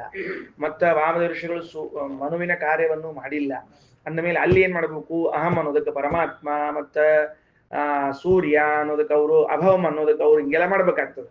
ಹೌದಾ? ಅಲ್ಲಿ ಹಂಗ ಅರ್ಥ ಮಾಡ್ತೀವಿ ಅಂದ ಮೇಲೆ ಇಲ್ಲೂ ಕೂಡ ನಾವು ಅಹಂ ಅನ್ನೋ ಶಬ್ದಕ್ಕೆ ಪರಮಾತ್ಮ ಅಂತೆ ಅರ್ಥ ಮಾಡಬೇಕು. ಇಲ್ಲದೆ ಇದ್ರೆ ಪ್ರಾಯಪಾಠ ವಿರೋಧ ಬರ್ತದೆ. ಇಷ್ಟು ಮುಗೀತೀಗ. ಅದಕ್ಕೆ ಬ್ರಹ್ಮವೈರ್ತ ಪುರಾಣ ತಗೋತಾರ. ಅಹೇಯತ್ವಾದಘಂ ವಿಷ್ಣು ಸತು ಸರ್ವಾಂತರತ್ವತಃ ಅಸ್ಸಿ ಅಸ್ಮಿ ಇತ್ಯಾದಿ ಶಬ್ದೈ ಉಚ್ಯತೆ ಅನ್ಯತೋಪಿ ಜೀವತಃ. ಅಹೇಯತ್ವಾತ್ ಅಹಂ, ಅಹೇಯನಾದ್ರಿಂದ ಅಹಂ ಅಂತ ಕರೆಸಿಕೊಳ್ತಾ ಇದ್ದಾನೆ ವಿಷ್ಣು. ಸತು ಸರ್ವಾಂತರತ್ವತಃ, ಎಲ್ಲರ ಅಂತರ್ಯಾಮಿ ಆದದ್ದರಿಂದಾಗಿ ಏನಾಗ್ಯಾನ, ಅಸಿ ಅಸ್ಮಿ ಇತ್ಯಾದಿ ಶಬ್ದಗಳಿಂದಲೂ ಕರೆಸಿಕೊಳ್ತಾನ, ಜೀವರಿಂದ ಭಿನ್ನನಾಗಿದ್ರೂ ಕೂಡ. ಇಷ್ಟು ಹೇಳ್ಬಿಟ್ರಿ. ಈಗ ಅದಕ್ಕ ಅವೇನಂತಾನ, ನೀವು ಹೇಳ್ರಿ, ಚಂದ ಹೇಳಿದ್ರಿ ಅಂತ ಒಪ್ಪಗೋತೀವಿ ನಾವು. ನೀವೆಲ್ಲ ಪ್ರಾಯ ಪಾಠ ವಿರೋಧ, ಆಮೇಲೆ ವ್ಯರ್ಥ ಆಗ್ತಾವ ಶಬ್ದಗಳು, ಇದೆಲ್ಲ ಬಹಳ ಚಂದ ಹೇಳಿದ್ರೆ ಒಪ್ಪಗೋತೀನಿ. ಆದ್ರೆ ಒಂದು ಸಮಸ್ಯೆ ಇದೆ ನಮ್ಗೆ. ಏನಂದ್ರೆ ಅಹಂ ಅನ್ನುವಂತಹ ಶಬ್ದಕ್ಕೆ ನಾನು ಅನ್ನುವ ಅರ್ಥ ಫಸ್ಟ್ ನಿಮಗೆ ತೋರಿ ಬರ್ತದೆ. ಮೊಟ್ಟ ಮೊದಲು ದೊಡ್ಡ ದೊಡ್ಡ ವಿಮರ್ಶೆ ಮಾಡ್ತಾರೆ ಶ್ರೀಮದಾಚಾರ್ಯ. ಅಹಂ ಅಂದಾಗ ನಾನು ಅಂತ ಅರ್ಥ ಬರ್ತದೆ ಹೊರತಾಗಿ ಅಹೇಯನಾದ ಗುಣ ಉಳ್ಳವನು ಪರಮಾತ್ಮ ಎಂಬ ಅರ್ಥ ಬರುವುದಿಲ್ಲ. ಏನು ಬರುವುದಿಲ್ಲ? ಅಹೇಯನಾದವನು ಪರಮಾತ್ಮ. ಅಹೇಯನಾದ ಮುದ್ ಬಿಟ್ಬಿಡ್ರಿ, ಅಹಂ ಅನ್ನೋ ಶಬ್ದಕ್ಕೆ ಪರಮಾತ್ಮ ಅನ್ನೋ ಅರ್ಥ ಬರುವುದಿಲ್ಲ. ಯಾಕ? ಅದಕ್ಕೆ ಅಂತಾರೆ, ಈಗ ಒಂದು ಶಬ್ದಕ್ಕೆ ಒಂದು ಕಡೆಗೆ ಶಕ್ತಿ ಅದ ಅಂತ ಅನ್ನೋದು ತಿಳಿದು ಬರೋದು ಯಾವುದರಿಂದ ಅಂತ ಕೇಳಿದ್ರೆ ಲೋಕ ವ್ಯವಹಾರದಿಂದ ತಿಳಿದು ಬರ್ತದೆ. ಸ್ವಲ್ಪ ಗಂಭೀರದ ವಿಷಯ ಹೇಳ್ಕೋತ ಹೊರಡ್ತೀನಿ. ಏನು? ಯಾವ ಶಬ್ದಕ್ಕೆ ಯಾವ ವಸ್ತುವಿನಲ್ಲಿ ಶಕ್ತಿ ಇದೆ ಅಂತ ತಿಳಿದು ಬರೋದು ಲೋಕ ವ್ಯವಹಾರದಿಂದ. ಏನಪ್ಪಾ ಅಂದ್ರೇನಪ್ಪಾ ಬಿನ್ನಣ್ಣ? ಶಕ್ತಿ ಅಂದ್ರೆ ಏನು? ಶಕ್ತಿ ಅಂದ್ರೆ ಸಾಮರ್ಥ್ಯ, ಬಲ. ಶಬ್ದಕ್ಕೆ ಬಲ ಏನು? ಮತ್ತೆ ಎಲ್ಲಿಂದ ಬರ್ಬೇಕು ಶಬ್ದಕ್ಕೆ ಬಲ? ಮತ್ತೆ ಅದಕ್ಕೆ ಶಬ್ದ ಶಕ್ತಿ ಅನ್ನೋ ಶಬ್ದಕ್ಕೆ ವಾಚ್ಯವಾಚಕ ಸಂಬಂಧ ಅಂತ ಅರ್ಥ ಬರೆದಿಟ್ಕೊಳ್ರಿ. ಶಬ್ದ ಶಕ್ತಿ ಈಸ್ ಈಕ್ವಲ್ ಟು ವಾಚ್ಯವಾಚಕ ಸಂಬಂಧ. ಶಬ್ದ ಶಕ್ತಿ ಅಂದರೆ ವಾಚ್ಯವಾಚಕ ಸಂಬಂಧ. ವಾಚ್ಯ ವಾಚಕ ಸಂಬಂಧ. ವಾಚಕ ಅಂದ್ರೆ ಶಬ್ದ, ವಾಚ್ಯ ಅಂದ್ರೆ ವಸ್ತು. ಈ ಶಬ್ದದಿಂದ ಅರ್ಥ ಬರ್ಕೊಳ್ರಿ. ಈ ಶಬ್ದದಿಂದ ಈ ವಸ್ತುವನ್ನ ಕರೆಯಬೇಕು ಎನ್ನುವುದೇ ಶಬ್ದ ಶಕ್ತಿ ಅಂತ ಕರೀತಾರೆ. ಉದಾಹರಣೆಗೆ ಈ ಶಬ್ದದಿಂದ ಇದನ್ನು ಹೇಳಬೇಕು ಅಂತ ಅನ್ನೋದನ್ನ ಎದರಿಂದ ಕರೀಬೇಕು ಅಂದ್ರೆ ಘಟ ಅಂತ ಒಂದು ಶಬ್ದ. ಆ ಘಟ ಅನ್ನೋ ಶಬ್ದದಿಂದ ಮಣ್ಣಿನಿಂದ ಮಾಡಿದ ಒಂದು ಆಕೃತಿ, ಅದನ್ನು ಕರಿಬೇಕು. ಹಂಗಾರ ಘಟ ಶಬ್ದಕ್ಕೆ ಮಣ್ಣಿನಿಂದ ಮಾಡಿದ ಆಕೃತಿಯಲ್ಲಿ ಶಕ್ತಿ ಉಂಟು. ಪ್ರಭಾಕರ್ ಅರ್ಥ ಆಯ್ತಾ? ಪುಸ್ತಕ ಅಂತಂದ್ರಿ. ಪುಸ್ತಕ ಅಂತಂದ ಕೂಡಲೇ ಪುಸ್ತಕ ಅಂತ ಬರಿತೀರಿ, ಅದು ವಾಚಕ. ಪುಸ್ತಕ ಅನ್ನೋ ಶಬ್ದ ವಾಚಕ. ವಾಚ್ಯವಾದದ್ದು ಯಾವುದು ಅಂತ ಕೇಳಿದ್ರೆ ಈ ವಸ್ತು. ಈ ವಸ್ತು ಗೊತ್ತಾಯ್ತಾ? ಹಂಗಾದ್ರೆ ಇದೇನು ವಾಚ್ಯವಾಚಕ ಸಂಬಂಧ ಅಂತದ. ಇದನ್ನ ಶಕ್ತಿ, ಶಬ್ದ ಶಕ್ತಿ ಅಂತ ಕರೀತಾರೆ. ಅದೇನಂತಾನೆ ಸುರೇಂದ್ರ ಅವರು, ಅಹಂ ಅರ್ಥ ಹೇಳ್ತಿಲ್ಲ ಅಂದವರು, ಅಹಂ ಅನ್ನುವಂತಹ ಶಬ್ದವನ್ನು ಯಾರಲ್ಲಿ ಬಳಸಬೇಕು ಅಂತ ಲೋಕ ವ್ಯವಹಾರ ಮಾಡಿ ನಿರ್ಧಾರ ಮಾಡ್ತದೆ. ನಿಮ್ ಮನಸ್ಸಿಗೆ ಬಂದಂಗೆ ಹೇಳ್ಬಾರ್ದು. ಅಹಂ ಅನ್ನೋದನ್ನ ಈ ವ್ಯಕ್ತಿಯಲ್ಲಿ ಕರಿಬೇಕು ಅಂತ ಲೋಕ ವ್ಯವಹಾರದಿಂದ ಸಿದ್ಧ ಇದ್ದಾಗ ಪರಮಾತ್ಮನಲ್ಲಿ ಕರಿಬೇಕು ಅಂತ ಹೆಂಗ್ ಹೇಳ್ತೀರಿ ನೀವು? ಅಷ್ಟು ಚಂದ ಮಾತಾಡ್ತ. ಶಬ್ದಶಕ್ತಿ ಗ್ರಹಣಕ್ಕೆ ಉಪಾಯಗಳು ಅನೇಕ ಇವೆ. ಒಂದು ಶಬ್ದದಿಂದ ಒಂದು ವಸ್ತುವನ್ನು ಕರಿಬೇಕು ಅನ್ನೋದು ಉಪಾಯಗಳು. ಆ ಉಪಾಯಗಳಲ್ಲಿ ಲೋಕ ವ್ಯವಹಾರ ಅನ್ನೋದೊಂದು ಉಪಾಯ. ತಂಬಿಗೆ ಅಂತ ಕರೆದಾಗ ಇಂಥದ್ದೊಂದು ಪದಾರ್ಥದ ಅದಕ್ಕೆ ತಂಬಿಗೆ ಅಂತ ಕರಿಬೇಕು. ನೀನು ಕರಿಬೇಕು ಅಂತಿರ್ಬೋದು. ನಾ ತಂಬಿಗೆ ಅಂದ್ರೆ ನಾ ಧೋತ್ರ ಅಂತ ಅರ್ಥ ಮಾಡ್ತೀನಿ ಅಂತಂದ್ರೆ ಹಂಗಾರೆ ಅದನ್ನ ಉಟ್ಕೋಬೇಕಾಗ್ತದೆ. ಆಮೇಲೆ ಉಟ್ಕೋಬೇಕಾಗ್ತದೆ. ಬರುದಿಲ್ಲ ಉಟ್ಕೊಳ್ಳಿಕ್ಕೆ, ಗೊತ್ತಿಲ್ಲ. ಬಂದ್ರೆ ಬರ್ಬೋದು, ಬಹಳ ತಂಬಿಗೆ ಆದ್ರೆ ಉಟ್ಕೋಬಹುದು ನಾವು. ಅದಕ್ಕೆ ಏನು ಅರ್ಥ ಆತನು? ವಾಚ್ಯವಾಚಕ ಸಂಬಂಧ. ವಾಚ್ಯ ಅಂದ್ರೆ ಪದಾರ್ಥ, ವಾಚಕ ಅಂದ್ರೆ ಶಬ್ದ. ಯಾವ ಶಬ್ದದಿಂದ ಯಾವ ವಸ್ತುವನ್ನು ಕರಿಬೇಕು ಅಂತ ಹೇಳಿ ನಿರ್ಧಾರ ಮಾಡೋದು ಲೋಕ. ಅದರ ಮೇಲೆ ಲೋಕದಲ್ಲಿ ಅಹಂ ಅಸ್ಮಿ ಇತ್ಯಾದಿ ಶಬ್ದಗಳು ತಮ್ಮಲ್ಲಿ ವ್ಯವಹಾರಕ್ಕವ. ಆಮೇಲೆ ತ್ವಂ ಅಂತನೋ ಶಬ್ದವನ್ನ ನಿನ್ನಲ್ಲಿ ಅಂತ ವ್ಯವಹಾರಕ್ಕದ. ಅಂದಮೇಲೆ ಹಿಂಗಿರುವಾಗ ನೀವು ಅಹಂ ಅನ್ನೋ ಶಬ್ದಕ್ಕೆ ಪರಮಾತ್ಮ ಅಂತ ಅರ್ಥ ಹೇಳಿ ಕೂತ್ ಬಿಟ್ರೆ ಯಾರು ಹೇಳ್ಬೇಕಂತ ಅಂತ. ಅದಕ್ಕೆ ಶ್ರೀಮದಾಚಾರ್ಯ ಅಂತಾರೆ, ಶಾಣ್ಯ ಭಾಷಣ ಇದು ಗೊತ್ತಾತ್ ನನಗೆ. ಏನಂತಾರ ನೋಡ್ರಿ, ನಚ ಮೂಢ ವ್ಯವಹಾರ ಏವ ವೇದ ನಿರ್ಣಯಾಯ ಭವತಿ. ಆಚಾರ್ಯ ಅಂದ್ರು, ಅಲ್ಲೋ ಶಾಣ್ಯ ಬರೋಬ್ಬರಿದೆ. ಲೋಕ ವ್ಯವಹಾರ ಅಂತ ಅನ್ನೋದು ಒಪ್ಕೊಳ್ಳೋಣ ಅಂತ ನಾವೇನು ಇಲ್ಲ ಅನ್ನಂಗಿಲ್ಲ, ಅದನ್ನೇ ಅಲ್ಲಗಳೆಯಂಗಿಲ್ಲ. ಆದ್ರೆ ವೇದಾರ್ಥ ನಿರ್ಣಯ ಮಾಡ್ಲಿಕ್ಕೂ ಲೋಕ ವ್ಯವಹಾರ ಬೇಕು ಅಂತ ಹೊರಟಿ ಎಲ್ಲ ನಿನ್ನಂತಹ ಮೂಢಿನ್ಯಾಯದಾರ ಹೇಳು ಅಂತ ಕೇಳಿದ್ರು. ಲೋಕದಲ್ಲಿ ಕರೆಕ್ಟ್ ಅದು. ಲೋಕದಲ್ಲಿ ಯಾವ ಶಬ್ದದಿಂದ ಯಾರನ್ನ ಕರಿಬೇಕು ಅಂತ ಲೋಕ ವ್ಯವಹಾರವೇ ನಿರ್ಧರಿಸಬೇಕು. ವೇದಾರ್ಥ ಮಾಡ್ಲಿಕ್ಕೆ ಇದನ್ನ ಹೆಂಗ್ ಅಲ್ತಂದಿರ್ತಿ ನೀನು? ವೇದ ಲೋಕವೇ ಬೇರೆ, ನೀನು ವಾಸ ಮಾಡುವ ಲೋಕವೇ ಬೇರೆ. ಜೀವಲೋಕದಲ್ಲಿ ನೀ ಹೇಳಿದ ಕರೆಕ್ಟ್ ಸೂತ್ರ ಗೊತ್ತಾಯ್ತಾ? ಶಾಸ್ತ್ರ ಪ್ರಪಂಚದಲ್ಲಿ ನೀನು ಸೂತ್ರ ನಡೆಯೋದಿಲ್ಲ. ಯಾಕ? ಮೂಢ ವ್ಯವಹಾರ ಏವ ವೇದ ನಿರ್ಣಯಾಯ ಭವತಿ. ಮೂಢ ವ್ಯವಹಾರ ಅಲ್ಲಿ ನಡಿಲಿಕ್ಕೆ ಬರೋದಿಲ್ಲ. ಲೋಕದಲ್ಲಿ ಇದ್ದವರು ವೇದಾರ್ಥವನ್ನ ಮಾಡ್ಲಿಕ್ಕೆ ಹೊರಟ್ರೆ ಮೂಢರಾಗ್ತಾರೆ. ಮತ್ತೆ ಅಲ್ಲೇ ನಡೀತದ ಅಂದ್ರೆ ಸರ್ವೇಶಾಂ, ಅದ್ರ ಜೊತೆಗೆ ಒಂದು ಶಬ್ದ ಬೇಕು, ವ್ಯವಹಾರ ಅಂತ ಬಿಟ್ಟು ಹೋಗ್ಯದ, ಆಮೇಲೆ ಬರ್ಕೊಂಡಂತ ಸರ್ವೇಶಾಂ ವ್ಯವಹಾರ ಅನುಭವ ಯುಕ್ತಯ ವಾಕ್ಯಾಂತರಂ ಚ ನಿರ್ಣಯ ಕಾರಣಂ. ಬರೆದಿಟ್ಕೊಳ್ರಿ. ವೇದ ವಾಕ್ಯಗಳನ್ನು ಅರ್ಥೈಸಲು ಮೊದಲನೇದು ನಂಬರ್ 1 ಜ್ಞಾನಿಗಳ ವ್ಯವಹಾರ. ನಂಬರ್ 2 ಎಲ್ಲರ ಅನುಭವ.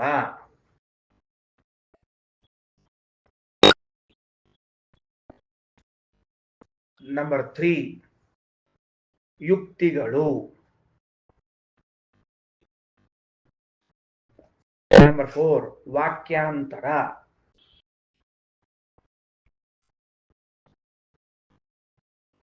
ಇವಿಷ್ಟು ಇಟ್ಟುಕೊಂಡು ವೇದಾರ್ಥವನ್ನ ಮಾಡಬೇಕು, ನಿರ್ಣಯ ಕಾರಣವಾಗ್ತದೆ.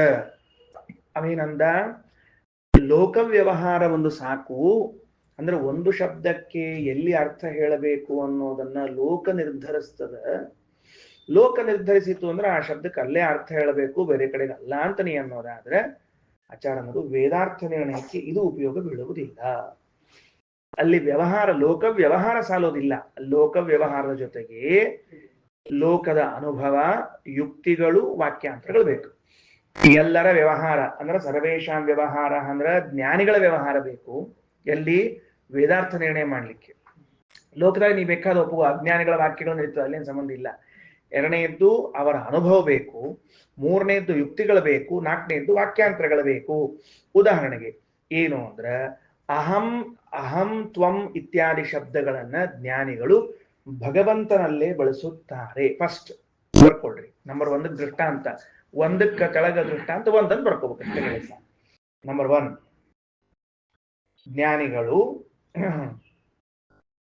ಜ್ಞಾನಿಗಳು ಅಹಂ ತ್ವಂ ಈ ಶಬ್ದಗಳನ್ನು ಮುಖ್ಯವಾಗಿ ಭಗವಂತನಲ್ಲಿಯೇ ಬಳಸುತ್ತಾರೆ. ಅಂದ ಮೇಲೆ ಜ್ಞಾನಿಗಳು ಬಳಸ್ತಾರ ಅಂತಂದ ಮೇಲೆ ಮೂಢ ವ್ಯವಹಾರವೋ ಜ್ಞಾನಿ ವ್ಯವಹಾರವೋ ಅಂತ ನೋಡಿದಾಗ ತೂಕ ಹಾಕಿದಾಗ ಜ್ಞಾನಿ ವ್ಯವಹಾರವೇ ಹೆಚ್ಚು ಪ್ರಬಲವಾಗ್ತದೆ. ಮೂಢ ವ್ಯವಹಾರವನ್ನ ಕೈ ಬಿಡಬೇಕಾಗ್ತದೆ. ಕಲ್ಪನಾವಂತ ಹೇಳಿದ್ದು 1. ನಂಬರ್ 2 ಏನು? ಅನುಭವ. ಎಲ್ಲರ ಅನುಭವ ಏನ್ ಹೇಳ್ತದೆ? ದೃಷ್ಟಾಂತ ಏನಂತ? ನಾನು ಈಶ್ವರನಲ್ಲ ಎಂಬ ಅನುಭವ ಇದೆ ನನಗೆ. ಬರ್ಕೊಳ್ರಿ. ಎಲ್ಲರಿಗೂ ಅದು ಹಿಂಗ ಬರ್ಲಿ. ನಾನು ಈಶ್ವರನಲ್ಲ ಎಂದೇ ಎಲ್ಲರಿಗೂ ಅನುಭವವಿದೆ. ಈಶ್ವರನಲ್ಲ ಎಂದೇ ಅನುಭವವಿದೆ. ಬ್ರಾಕೆಟ್ ಒಳಗ ಅಸ್ವತಂತ್ರ ಅನ್ನೋ ಅನುಭವ ಬರ್ಕೊಂಬೋದು. ಹೊಸ ಕೆಲಸ. ನಮಗೆಲ್ಲ ಅನುಭವ ಹೆಂಗ್ ಬರ್ತದ? ನಾನೇ ಈಶ್ವರ ಅಂತ ಅನುಭವ ಬರ್ತದೆ ಹೇಳಿ ಮತ್ತೆಲ್ಲರಿಗೂ ನೋಡೋಣಂತ ಬರೋದಿಲ್ಲ. ನಾನೇ ಈಶ್ವರ ಅಂತ ತಿಳ್ಕೊಂಡು ಯಾರಿಗೆ ಅನುಭವ ಬಂದದಪ್ಪ? ಯಾರಿಗೂ ಬಂದಿಲ್ಲ. ಅಂದಮೇಲೆ ಸಂಖ್ಯೆ ಏನ್ ಬಂದ್ರೆ ಹೇಳ್ರಿ ಅಂತ ಹೇಳಿದಷ್ಟೇ. ಮತ್ತೆ ನೀನು ಮುಂದೆ ಮೂರನೇದ್ದೇನು ಅಂದ್ರೆ ಯುಕ್ತಿಗೆ ದೃಷ್ಟಾಂತ. ಮೂರನೇದಿಗೆ ದೃಷ್ಟಾಂತ ಏನದು? ವಿರುದ್ಧವಾದ ಧರ್ಮಗಳಿರುವ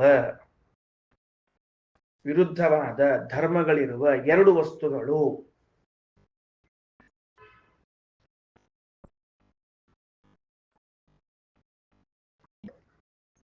ಒಂದಾಗಲು ಸಾಧ್ಯವಿಲ್ಲ. ಯುಕ್ತಿ. ಬೆಂಕಿ ಮತ್ತು ನೀರಿನಂತೆ ವಿರುದ್ಧವಾದ ಧರ್ಮಗಳಿರುವಂತಹ ಎರಡು ವಸ್ತುಗಳು ಒಂದಾಗುವುದಿಲ್ಲ. ಈ ತರಹದ ಯುಕ್ತಿಗಳ ಆಧಾರದಲ್ಲಿ ವೇದಗಳ ಅರ್ಥ ಮಾಡಬೇಕು. ಇಲ್ಲಿ ಇದು ಜೀವಬ್ರಹ್ಮರ ಮಧ್ಯದಲ್ಲಿ ಈ ವಿಷಯದ ಇಲ್ಲಿ ಹೇಳಿವಿ, ಬೇರೆ ಕಡೆಗೆ ಬೇರೆ ಯುಕ್ತಿಗಳನ್ನು ತಗೊಂಡು ಅರ್ಥ ಮಾಡ್ಕೋಬೇಕು. ಮತ್ತ ಮೂರನೆಯದ್ದು ವಾಕ್ಯಾಂತರ ದೃಷ್ಟಾಂತ ಏನು? ಇದೇ ವಿಷಯವನ್ನು ಹೇಳಲಿಕ್ಕೆ ಅದೇ 4ನೇದು ಹೇಳಿಕತ್ತೀನಿ. ವಾಕ್ಯಾಂತರ ದೃಷ್ಟಾಂತ ಅಂತ ಹೇಳಿಕತ್ತೀನಿ. ಇದೇ ವಿಷಯವನ್ನು ಹೇಳಲಿಕ್ಕೆ ಇನ್ನೊಂದು ಪ್ರಮಾಣ ವಾಕ್ಯ ಸಿಕ್ಬಿಟ್ರೆ ಮುಗಿದು ಹೋದ ಕೆಲಸ. ಅದನ್ನ ಉದಾಹರಣೆಗೆ ಅಹೇಯತ್ವಾದಹಂ ವಿಷ್ಣು ಅಂತ ಒಂದು ವಾಕ್ಯದ ಬರ್ಕೊಳ್ರಿ. ಅಹೇಯತ್ವಾದಹಂ ವಿಷ್ಣು ಎಂಬ ಅಹೇಯತ್ವಾತ್ ಅಹಂ ವಿಷ್ಣು ಎಂಬ ಪುರಾಣಾಂತರದ ವಾಕ್ಯವು ಇಲ್ಲಿ ಬಂದ ಅಹಂ ಶಬ್ದವನ್ನು ನಿರ್ಣಯಿಸಲು, ಅಹಂ ಶಬ್ದಾರ್ಥವನ್ನು ನಿರ್ಣಯಿಸಲು, ಶಬ್ದವನ್ನು ಅಲ್ಲ ಶಬ್ದಾರ್ಥವನ್ನು ಬರ್ಕೊಳ್ರಿ. ಅಹಂ ಶಬ್ದಾರ್ಥವನ್ನು ನಿರ್ಣಯಿಸಲು ಸಹಾಯಕವಾಗಿದೆ.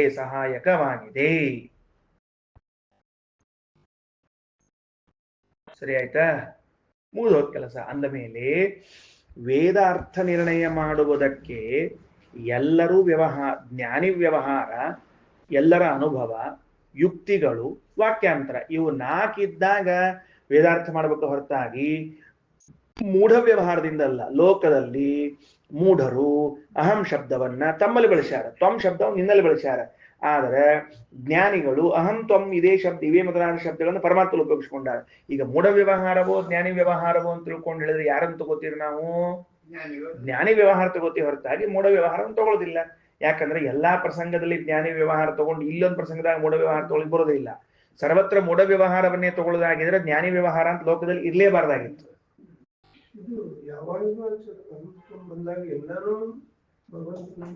ಹೌದು, ಮುಖ್ಯವಾಗಿ ಅವನ್ನೇ, ಅನಂತರದಲ್ಲಿ ಉಳಿದವ್ರು. ನಮ್ದು ಯಾವಾಗ್ಲೂ ಅಂದ್ರೆ ಮೊದಲನೇ ವ್ಯವಸ್ಥೆ ಪರಮಾತ್ಮನನ್ನೇ, ಆಮೇಲೆ ಉಳಿದವ್ರು ಬೇಕಾದ್ರೂ ಹೇಳಿ, ನಮ್ಗೇನು ಅಭ್ಯಂತರ ಇಲ್ಲ. ಮೊಟ್ಟ ಮೊದಲು ಪರಮಾತ್ಮ ಹೇಳಬೇಕು. ಯಾಕಂದ್ರೆ ಎಲ್ಲಾ ವೇದಗಳಿಗೂ ಪರಮಾತ್ಮನ ಹೇಳಬೇಕು ಅನ್ನೋಲೆ ತಾತ್ಪರ್ಯ ಅಂತ ಹೇಳಿದ್ಮೇಲೆ ಅಹಂ ತ್ವಂ ಭವತಿ ಅಸ್ಮಿ ಎಲ್ಲಾನಲ್ಲೇ ಹೇಳ್ಬೇಕು. ಜತು ಅಷ್ಟು ಹೇಳ್ಬೇಕಲ್ಲಿ. ಸರಿ ಆಯ್ತಾ? ಮುಂದೆ ನೋಡ್ರಿ. ತಸ್ಮಾತ್ ಸರ್ವ ಜೀವಾದಿಭ್ಯೋ ಅನ್ಯ ಸರ್ವೋತ್ತಮೋ ವಿಷ್ಣುರೇವ ಅತ್ರ ಉಕ್ತ. ಅದರಿಂದ ಸರ್ವ ಜೀವಗಳಿಂದ ಭಿನ್ನನಾದ ಸರ್ವೋತ್ತಮನಾದ ವಿಷ್ಣುವೇ ಇಲ್ಲಿ ಹೇಳಲಾಗಿದ್ದಾರೆ ಹೊರತಾಗಿ ಬೇರೆಯವರಲ್ಲ. ಸರಿ ಆಯ್ತೇನ್ರಿ?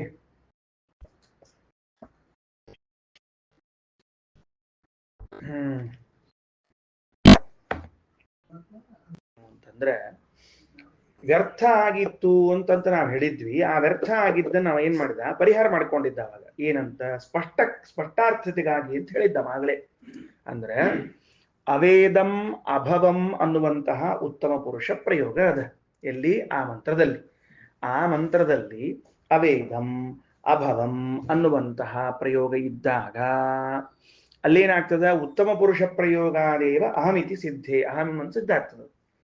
ಅಹಮಿತಿ ಲಭ್ಯತೆ. ಉತ್ತಮ ಪುರುಷ ಪ್ರಯೋಗಾದೇವ ಅಹಮಿತಿ ಲಭ್ಯತೆ ಅಂತ ಅರ್ಥ.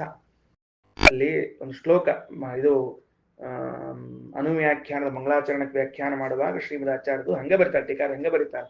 ಏನದು? ನಾರಾಯಣಂ ನಿಖಿಲ ಪೂರ್ಣ ಗುಣೈಕದೇಹಂ ನಿರ್ದೋಷಮಾಪ್ಯತಮಪ್ಯಖಿಲೇಸು ವಾಕ್ಯೈಹಿ ಅಸ್ಯೋದ್ಭವಾದಮಶೇಷ ವಿಶೇಷತೋಪಿ ವಂದ್ಯಂ ಸದಾ ಪ್ರಿಯತಮಂ ಮಮ ಸನ್ನಮಾಮಿ ಅಂತಂದ್ಬಿಟ್ರು. ನಮಸ್ಕರಿಸುತ್ತೇನೆ. ಯಾರು ಹೇಳಿಲ್ಲಲ್ಲ ಅಂದ್ರ ಟೀಕಾರ ಅನ್ನೋದು ಸನ್ನಮಾಮೀತಿ ಉತ್ತಮ ಪುರುಷ ಪ್ರಯೋಗಾದೇವ ಅಹಮಿತಿ ಲಭ್ಯತೆ. ಅಲ್ಲಿ ಉತ್ತಮ ಪುರುಷ ಪ್ರಯೋಗ ಮಾಡ್ಯಾರ. ನಮಸ್ಕರಿಸುತ್ತೇನೆ ಅಂದ್ರೆ ನಾನು, ಮುಗಿದು ಕೆಲಸ. ಅಂದಮೇಲೆ ನಾನು ಅಂತ ಅನ್ನೋದನ್ನ ನೀವು ಹೇಳದೇ ಇದ್ರು ಕೂಡ ದೊರಕ್ತದ. ಅಂದ್ಮೇಲೆ ವೇದದಲ್ಲಿ ನಾವೇನ್ ಪ್ರಶ್ನೆ ಮಾಡಿದ್ವು ಅವರಿಗೆ? ಇಲ್ಲೂ ಕೂಡ ಅವೇದಂ ಅಭವಂ ಅನ್ನುವಂತಹ ಶಬ್ದಗಳಿದ್ದರಿಂದ, ಉತ್ತಮ ಪುರುಷ ಪ್ರಯೋಗ ಇದ್ದರಿಂದಾಗಿ ನಾನು ಅಂತ ಸ್ವತಃ ಸಿದ್ಧ ಆಗ್ತಿರುವಾಗ ಮತ್ಯಾಕ ಅಹಂ ಬೇಕಾಗಿತ್ತಪ್ಪ, ವ್ಯರ್ಥ ಅಲ್ಲೇನು ಅಂತ ಕೇಳಿದ್ರೆ ಅವೇನು ಉತ್ತರ ಕೊಟ್ಟಿದ್ರು ಅಂದ್ರೆ, ಅಹಂ ಅನ್ನುವಂತಹದ್ದು ಸ್ಪಷ್ಟತೆಗಾಗಿ ಬಂದದ. ಯದ್ಯಪಿ ಹೌದು, ಅವೇದಂ ಅಭವಂ ಅನ್ನೋ ಉತ್ತರ ಪುರುಷದಿಂದಲೇನೇ ಸಿಗುತ್ತದೆ, ಅದು ವ್ಯರ್ಥ ಆಗಬಾರದು ಅಂದ್ರೆ ಸ್ಪಷ್ಟತೆಗಾಗಿ ಅಂತ ಹೇಳಿದ್ರಿ ನೀವು. ಅಂದ್ರೆ ನೀವೇನ್ ಮಾಡ್ಕೊಂಡ್ರಿ? ವೇದದಲ್ಲಿ ವೈಯರ್ಥ್ಯವನ್ನು ಒಪ್ಪುಕೊಂಡಂಗಾಯ್ತು. ಈಗ ಹೌದಿಲ್ಲೋ? ವೈಯರ್ಥ್ಯ ಒಪ್ಪಿಕೊಂಡು ಅದನ್ನ ಸರಿ ಮಾಡಿ ಮೇಕಪ್ ಮಾಡ್ಕೊಂಡ್ರೆ ಆ ವಿಷಯ ಬೇರೆ. ಏನು ಒಪ್ಪಿಕೊಂಡಿದ್ರಿ ನೀವು? ವೇದಗಳಲ್ಲಿ ವೈಯರ್ಥ್ಯ ಅಂದ್ರೆ ವ್ಯರ್ಥ ಪ್ರಯೋಗಗಳು ಉಂಟು ಅಂತ ಹೇಳಿದ್ರಲ್ಲ, ಅದಕ್ಕೆ ತಪ್ಪು ಅಂತ ಶ್ರೀಮದಾಚಾರ್ಯ ಮುಂದಿನ ವಾಕ್ಯ ಕೊಡ್ತಾರೆ. ನ ವೇದೇಶು ಪದಂ ಕಿಂಚಿತ ವರ್ಣೋ ವಾ ವ್ಯರ್ಥಯಿಷ್ಯತೆ ಯಥಾಯೋಗ್ಯಂ ಚಾರ್ಥವೇದ ಊಹ್ಯ ಸರ್ವತ್ರ ವೇದಿವಿಹಿ. ಯಾರು ನಿನಗೆ ಹೇಳಿದ್ರಲ್ಲ ಅದು ಇತಿ ಶಬ್ದ ನಿರ್ಣಯ. ಅದಕ್ಕಂತಾರ ಮಹಾ ಅಪದ್ಧ. ಹಂಗ ಹೇಳಬಾರ್ದು. ಏನಂತ ಹೇಳಬಾರ್ದು ನೋಡು. ನ ವೇದೇಶು ಪದಂ, ವೇದೇಶು ವೇದಗಳಲ್ಲಿ ಪದಂ ಕಿಂಚಿತ್ ಪದಂ ಯಾವುದೋ ಒಂದು ಪದ ಅಥವಾ ವರ್ಣ ವ್ಯರ್ಥ ಇಷ್ಯತೆ ವ್ಯರ್ಥವಾಗಿ ಹೇಳಲ್ಪಟ್ಟದ ಅಂತ ಅನ್ನಬಾರದು. ಯಥಾಯೋಗ್ಯಂಚ ಅರ್ಥಭೇದ ಊಹ್ಯ ಸರ್ವತ್ರ ವೇದಿಭಿ. ಅಂದ್ರೆ ವೇದ ತಾತ್ಪರ್ಯವನ್ನ ವಿಚಾರ ಮಾಡುವಂಥವ್ರು ಏನ್ ಮಾಡಬೇಕು? ಯಥಾಯೋಗ್ಯವಾದ ಅರ್ಥಭೇದವನ್ನ ಊಹಾ ಮಾಡಬೇಕು. ಅಂದ್ರೆ ಏನಾಯ್ತು? ಗತ್ಯಂತರ ಇಲ್ಲದೆ ಇದ್ದಾಗ ನೀವ್ ಹೇಳ್ದಂಗೆ ಅರ್ಥ ಮಾಡ್ಬೇಕು. ಈಗ ಅಹಂ ಅನ್ನೋ ಶಬ್ದಕ್ಕ ನಾವ್ ಹೇಳ್ದಂಗ ವಾಮದೇವ ಋಷಿಗಳು ಎಲ್ಲಾ ದೇವತೆಗಳು ಗರ್ಭದಲ್ಲಿದ್ರು, ಗರ್ಭವಾಸಾದಿ ದುಃಖಗಳಿಲ್ಲದೆ ಇದ್ದವರೆಂಬುದಾಗಿ ತಿಳಿದ್ರು ಅಂತ ಅರ್ಥ ಮಾಡ್ಲಿಕ್ಕೆ ಬರ್ತದೆ ನಮಗೆ. ಅಹಂ ಅಹೇಯರಾಗಿದ್ದಾರ, ಗರ್ಭದಲ್ಲಿದ್ರೂ ದೇವತೆಗಳು ಅಹೇಯರಾಗಿದ್ದಾರ ಎಂಬ ಅರ್ಥ ಮಾಡ್ಲಿಕ್ಕೆ ಬರ್ತಿರುವಾಗ ಏನು ಒಪ್ಪಗೋಬಾರದು? ಅಹಂ ಅನ್ನೋದು ಸ್ಪಷ್ಟತೆಗಾಗಿ ಅಂತ ಒಪ್ಪಬಾರದು. ಕ್ರಿಯಾಪದದಿಂದಲೇನೆ ನಾನು ಅಂತ ತಿಳಿದು ಬರ್ತಿರುವಾಗ ಮತ್ತೆ ನಾನು ಅಂತ ಹೇಳಿದು ಅರ್ಥ ಅಲ್ಲ, ಏನೋ ಸ್ಪಷ್ಟ ಮಾಡ್ಲಿಕ್ಕೆ. ಹಿಂಗ್ಯಾಕೆ ಒಪ್ಪಗೋಬೇಕು? ಇನ್ನೊಂದು ಅರ್ಥ ಹೇಳಿಕ್ ಬರಂಗಿಲ್ಲ ಅಂತ ಅನ್ಸಿದ್ರೆ ಮಾತ್ರ ಒಪ್ಪಗೋಬೇಕು. ಇದನ್ನು ನಾವು ಹೇಳ್ದಂಗೆ ಅರ್ಥ ಹೇಳಿಕ್ ಬರ್ತದೆ, ಅವಾಗ ಯಾಕೆ ಒಪ್ಪಗೋಬೇಕಪ್ಪ? ಅದನ್ನ ಒಪ್ಪಬಾರದು. ನೋಡ್ರಿ, ನ ವೇದೇಶು ಪದಂ ಕಿಂಚಿತ ವರ್ಣೋ ಭಾ ವ್ಯರ್ಥ ಇಷ್ಯತೆ ಯಥಾ ಯೋಗ್ಯಂ ಚಾರ್ಥಭೇದ ಊಹ್ಯ ಸರ್ವತ್ರ ವೇದಿಭಿ. ಸರಿ, ಓಕೆ. ಅದಕ್ಕೆ ಅವ ಅಂತಾರ, ಹೌದಾ, ನಮ್ದೊಂದು ಪ್ರಶ್ನೆ ಈಗ ಏನಂದ್ರೆ, ನಾವ್ ಹೇಳಿದ್ದು ವ್ಯರ್ಥ ಆಗ್ಯದ, ಅದಕ್ಕೆ ಸ್ಪಷ್ಟ ಮಾಡ್ಲಿಕ್ಕೆ ಬಂದೀವಿ ಅಂತ ನೀವು ನಮಗಂದ್ರ, ವೇದದೊಳಗೆ ಹಂಗಿಲ್ಲೇ ಇಲ್ಲ, ಎಲ್ಲದಕ್ಕೂ ಅರ್ಥದ ಅದ ಅಂತ ಅನ್ನೋದಾದ್ರೆ ನಾನೊಂದು ಪ್ರಶ್ನೆ ಕೇಳ್ತೀನಿ. ನೀವು ಕೂಡ ವ್ಯರ್ಥವಾದ ಪ್ರಯೋಗವನ್ನು ತೋರಿಸ್ತೀನಿ ನಿಮಗೂ ಸತ್ಯಕ್ಕೆ. ಹೆಂಗ ಅಂದ್ರೆ, ಅಲ್ಲಿ ರೇತಸ್ಸು ಅನ್ನೋ ಶಬ್ದ ಅದ. ಏನ್ ಶಬ್ದದ? ರೇತಃ. ಅನ್ನಂ ಅಂತದ. ಪುತ್ರ ಅನ್ ಶಬ್ದದ. ಈ ರೇತಃ ಅನ್ನಂ ಪುತ್ರ ಅನ್ನೋ ಶಬ್ದಕ್ಕ ಏನ್ ಅರ್ಥ ಹೇಳ್ತೀರಿ ಹೇಳಿ ನೋಡಂತ? ರೇತ ಶಬ್ದಕ್ಕ ವೀರ್ಯ ಅಂತ ಅರ್ಥ ಹೇಳ್ಬೇಕು, ಅನ್ನ ಶಬ್ದಕ್ಕ ಅನ್ನ ಅನ್ಬೇಕು, ಪುತ್ರ ಅನ್ನೋ ಶಬ್ದಕ್ಕ ಮಗ ಅಂತ ಅರ್ಥ ಹೇಳ್ಬೇಕೆ ಹೊರತಾಗಿ ಪರಮಾತ್ಮ ಅಂತ ಅರ್ಥ ಹೇಳಿಕ್ ಬರುವುದಿಲ್ಲ. ನೀವೇನ್ ಮಾಡಿದ್ದೀರಿ? ಇದು ಮೊದಲನೇ ಜನ್ಮ ಪರಮಾತ್ಮನದ್ದು ಅಂದ್ರಿ. ಎಲ್ಲಿ? ಪುತ್ರ ಅಂದಲ್ಲೆಲ್ಲ ಪರಮಾತ್ಮ, ಅನ್ನ ಅಂದಲ್ಲಿ ಪರಮಾತ್ಮ, ರೇತಸ್ಸು ಅಂದಲ್ಲಿ ಪರಮಾತ್ಮ ಅನ್ಲಿಕತ್ತೀರಿ. ಇಲ್ಲಿ ಪರಮಾತ್ಮ ಅನ್ನೋ ಅರ್ಥ ಹೆಂಗ್ ಬಂತೀವಿ? ನಿಮ್ಗದು ಬಂದಿಲ್ಲ ನಿಮಗೂ. ನೀವೇನ್ ಮಾಡಿದ್ರಲ್ಲಿ? ಲಕ್ಷಣ ಮಾಡ್ಲಿಕತ್ತೀರಿ. ಲಕ್ಷಣ ಮಾಡ್ಲಿಕತ್ತೀರಿ ಅಂದ್ರೆ ಅರ್ಥ ಹೆಂಗ್ ಮಾಡ್ತೀರಿ ಅಂದ್ರೆ, ಅಲ್ಲಿರುವಂತಹ ಪರಮಾತ್ಮ ಅಂತ ಅರ್ಥ ಮಾಡ್ಲಿಕತ್ತೀರಿ ನೀವು. ಅಂದ್ರ ರೇತ ಶಬ್ದವನ್ನು ರೇತಸ್ಸಿನಲ್ಲಿ ಬಳಸದೆ, ಅನ್ನ ಶಬ್ದವನ್ನು ಅನ್ನದಲ್ಲಿ ಬಳಸದೆ ಅನ್ನದಲ್ಲಿ ಇರುವ ಪರಮಾತ್ಮನಲ್ಲಿ ಬಳಸ್ತಿದ್ದೀರಿ. ಅಂದ್ರೆ ಲಕ್ಷಣಾವೃತ್ತಿಯಿಂದ ಹೇಳಿಕತ್ತೀರಿ. ಒಂದು ಶಬ್ದಕ್ಕೆ ಲಕ್ಷಣ ಮಾಡೋದು ಅಂದ್ರೂ ವ್ಯರ್ಥನೇ. ಇದು ವಯರ್ಥ ಹೇಳಿ ಮತ್ತೆ ಲಕ್ಷಣ ಮಾಡಿದ್ರೆ ಸರಳವಾಗಿ ವಾಚ್ಯಾರ್ಥ ಹೇಳಿ ಬರೋ ಕಾಲಕ್ಕೆ ಲಕ್ಷಣಾರ್ಥ ಯಾಕೆ ಮಾಡ್ಬೇಕಪ್ಪ ನೀವು? ಈಗ ಗಂಗಾಯಾಮ್ ಘೋಷಃ ಅಂತ ಅನ್ನುವಲ್ಲಿ ಗಂಗಾ ಪದಕ್ಕ ಪ್ರವಾಹ ಅಂತ ಅರ್ಥದ. ಗಂಗಾ ಪದಕ್ಕೆ ಪ್ರವಾಹ ಅಂತ ಅರ್ಥ ಇದ್ದಾಗ ಗಂಗಾಯಾಮ್ ಘೋಷಃ ಅಂತೆಲ್ಲ ಅರ್ಥ ಮಾಡ್ಲಿಕ್ಕೆ ಬರ್ತೇನು? ಪ್ರವಾಹದಲ್ಲಿ ಘೋಷ ಅಂದ್ರೆ ಗೊಲ್ರ ಹಳ್ಳಿ ಅಂತ ಹಿಂಗ ಅರ್ಥ ಮಾಡ್ಲಿಕ್ಕೆ ಬರ್ತೇನು? ಬರುವುದಿಲ್ಲ. ಬರದೇ ಇದ್ದಾಗ ಏನ್ ಮಾಡ್ಬೇಕಾಗಿ ನೀವು ಲಕ್ಷಣ ಮಾಡ್ಬೇಕು. ಆ ಗಂಗಾ ಪದಕ್ಕೆ ಗಂಗಾ ತೀರ ಅಂತ ಅನ್ಬೇಕು. ನೀವು ಗಂಗಾ ಪದಕ್ಕೆ ಏನ್ ಅನ್ಬೇಕು? ಗಂಗಾ ತೀರ ಅನ್ಬೇಕು. ಹಂಗಾದ್ರೆ ಅಲ್ಲೇನದರ ಅರ್ಥ ಇತ್ತು, ಅದನ್ನ ಕೈ ಬಿಟ್ಟು ಇನ್ನೊಂದು ಅರ್ಥ ಒಪ್ಪಿಕೊಂಡ್ರಿ ಮತ್ ನೀವೀಗ. ಹಂಗ ಅವೇದಂ ಅನ್ನೋದ್ರಿಂದಲೇ ನಾನು ಅಂತ ತಿಳಿದು ಬರ್ತಿದ್ರು. ಮತ್ತೆ ಇದನ್ನ ಯಾಕೆ ಹೇಳಿದ್ವಿ ಅಹಂ ಅನ್ನೋದಂದ್ರೆ ಸ್ಪಷ್ಟತೆಗಾಗಿ, ವ್ಯರ್ಥ ಆಗಬಾರ್ದು ಅಂತ ತಿಳಿಸಿದ್ದೇವೆ ಅಂತಂದ್ರೆ ಹಂಗಲ್ಲ. ಶ್ರೀಮದಾಚಾರ್ಯ ಅಂತಾರೆ, ಶಬ್ದ ಅರೇತೋನ್ನಮಿತ್ಯಾದ್ಯ ಅಪಿ ತತ್ರ ಗತಿಂ ಹರಿಂ ವದಂತ್ಯ ವಿಷ್ಣು ವಾಚೀಹಿ ನಹಿ ಶಬ್ದ ಕ್ವಚಿದಿಷ್ಯತೆ. ಶಬ್ದಾಹ ಯಾವುದು? ರೇತಃ ಅನ್ನಂ ಇತ್ಯಾದ್ಯಾಹ ಶಬ್ದಾಹ. ಈ ಶಬ್ದಗಳೇನವ ಇವರೆಲ್ಲವೂ ಕೂಡ ಅಪಿ ತತ್ರ ಗತಿಂ ಹರಿಂ ಆಯಾ ಪದಾರ್ಥಗಳಲ್ಲಿ ಇದ್ದ ಭಗವಂತನನ್ನೇ ಹೇಳುತ್ತವೆ ಹೊರತಾಗಿ ಬೇರೆಯವರನ್ನ ಅಲ್ಲ. ವದಂತಿ ಅವಿಷ್ಣುವಾಚೀಹಿ ನ ಶಬ್ದ ಕ್ವಚಿದಿಷ್ಯತೆ. ಬಹಳ ಚಂದ ಈ ಮಾತು ಶ್ರೀಮದಾಚಾರ್ಯದು. ಶಬ್ದ ಹೇಳಿದ ಮಾತೇನು ಅಂದ್ರೆ, ವಾಚ್ಯವೃತ್ತಿಯಿಂದ ವಿಷ್ಣುವನ್ನು ತಿಳಿಸಲಾರದ ಶಬ್ದವನ್ನ ಎಲ್ಲಿಯೂ ನಾವು ಅಂಗೀಕಾರ ಮಾಡಿಯೇ ಇಲ್ಲ ಅಂತ ಬರ್ಬಿಡ್ತಾರೆ. ಅಂದ್ರೆ ಯಾವ ಶಬ್ದವನ್ನು ಸಹಿತ ನಾವು ಲಕ್ಷಣಾವೃತ್ತಿಯಿಂದ ಪರಮಾತ್ಮನ ಹೇಳೋದಿಲ್ಲೇ ಇಲ್ಲ, ವಾಚ್ಯವೃತ್ತಿಯಿಂದಲೇ ಹೇಳ್ತೀವಿ ನಾವು. ದೊಡ್ಡ ನಿರ್ಧಾರ ಇದು. ಅರ್ಥ ಆಯ್ತಾ? ಸುರೇಂದ್ರ ಅವ್ರು ಕಲ್ಪನಾ ಅಂತ ಹೇಳ್ತೀನಂತ, ಲಕ್ಷಣ ಮಾಡ್ತೀರಿ ಅಂದ್ರ ನೀವು ಕೈ ಬಿಟ್ಟಂಗೆ ಆಗ್ತದ ಮೂಲಾರ್ಥವನ್ನ. ಏನ್ ರಾಮಧ್ಯಾನಿ ಅವರೇ? ಅದಕ್ಕೆ ಏನ್ ಮಾಡ್ಬೇಕು? ಯಾವ ಶಬ್ದಕ್ಕೂ ನಾವು ಪರಮಾತ್ಮನ ಅಮುಖ್ಯಾರ್ಥ ಅಂತ ಒಪ್ಪೋದೇ ಇಲ್ಲ, ಮುಖ್ಯಾರ್ಥ ಅಂತೆ ಒಪ್ಪಿಬಿಡ್ತೀವಿ ನಾವು. ಮುಗಿದು ಹೋಯ್ತು. ಲಕ್ಷಣ ಮಾಡೋ ಪ್ರಸಂಗ ಅನ್ನ ಅಂದ್ರೆ ಪರಮಾತ್ಮ, ರೇತ ಅಂದ್ರೆ ಪರಮಾತ್ಮ, ಪುತ್ರ ಅಂದ್ರೆ ಪರಮಾತ್ಮ, ಅಸ್ಮಿ ಅಂದ್ರೆ ಪರಮಾತ್ಮ, ಅಭವಂ ಅಂದ್ರೆ ಪರಮಾತ್ಮ, ಎಲ್ಲವೂ ಪರಮಾತ್ಮನ ಹೇಳ್ತದೆ. ಹಿಂಗ ಪರಮಾತ್ಮನನ್ನೇ ಎಲ್ಲ ಶಬ್ದಗಳು ಹೇಳ್ತಿರುವಾಗ ಲಕ್ಷಣ ಮಾಡೋ ಪ್ರಸಂಗ ಎಲ್ಲದ? ಹೇಳದೇ ಇದ್ದಾಗ ಮಾತ್ರ ಲಕ್ಷಣ ಮಾಡೋ ಪ್ರಸಂಗ ಬರ್ತದೆ. ಗೊತ್ತಾಯ್ತಾ? ಕಲ್ಪವಂತಿನ ವಿಷಯ ಅಂತ ಹೇಳಿ ಲೋಕವ್ಯವಹಾರನೇ. ಅದರಿಂದ ಎಲ್ಲಾ ಶಬ್ದ ಏನು ಥ್ಯಾಂಕ್ಸ್ ಮುಗಿದೋತು. ಅದಕ್ಕೆ ವದಂತ್ಯ ವಿಷ್ಣುವಾಚಿ ನಹಿ ಶಬ್ದ ಕ್ವಚಿದಿಷ್ಯತೆ. ವಾಚ್ಯವೃತ್ತಿಯಿಂದ ವಾಚ್ಯವಾಚಕ ಸಂಬಂಧದಿಂದಲೇ ಎಲ್ಲಾ ಶಬ್ದಗಳು ವಿಷ್ಣುವನ್ನು ತಿಳಿಸ್ತದ. ಹಂಗಿಲ್ಲದೆ ಇದ್ದದ್ದನ್ನ ನಾವು ಲೋಕದಲ್ಲಿ ಯಾವ ಶಬ್ದವನ್ನು ಒಪ್ಪಿಲ್ಲ ಅಂತ ತಿಳಿಸಿದ್ದಾರೆ. ಶ್ರೀಕೃಷ್ಣ ಅರ್ಪಣಮಸ್ತು.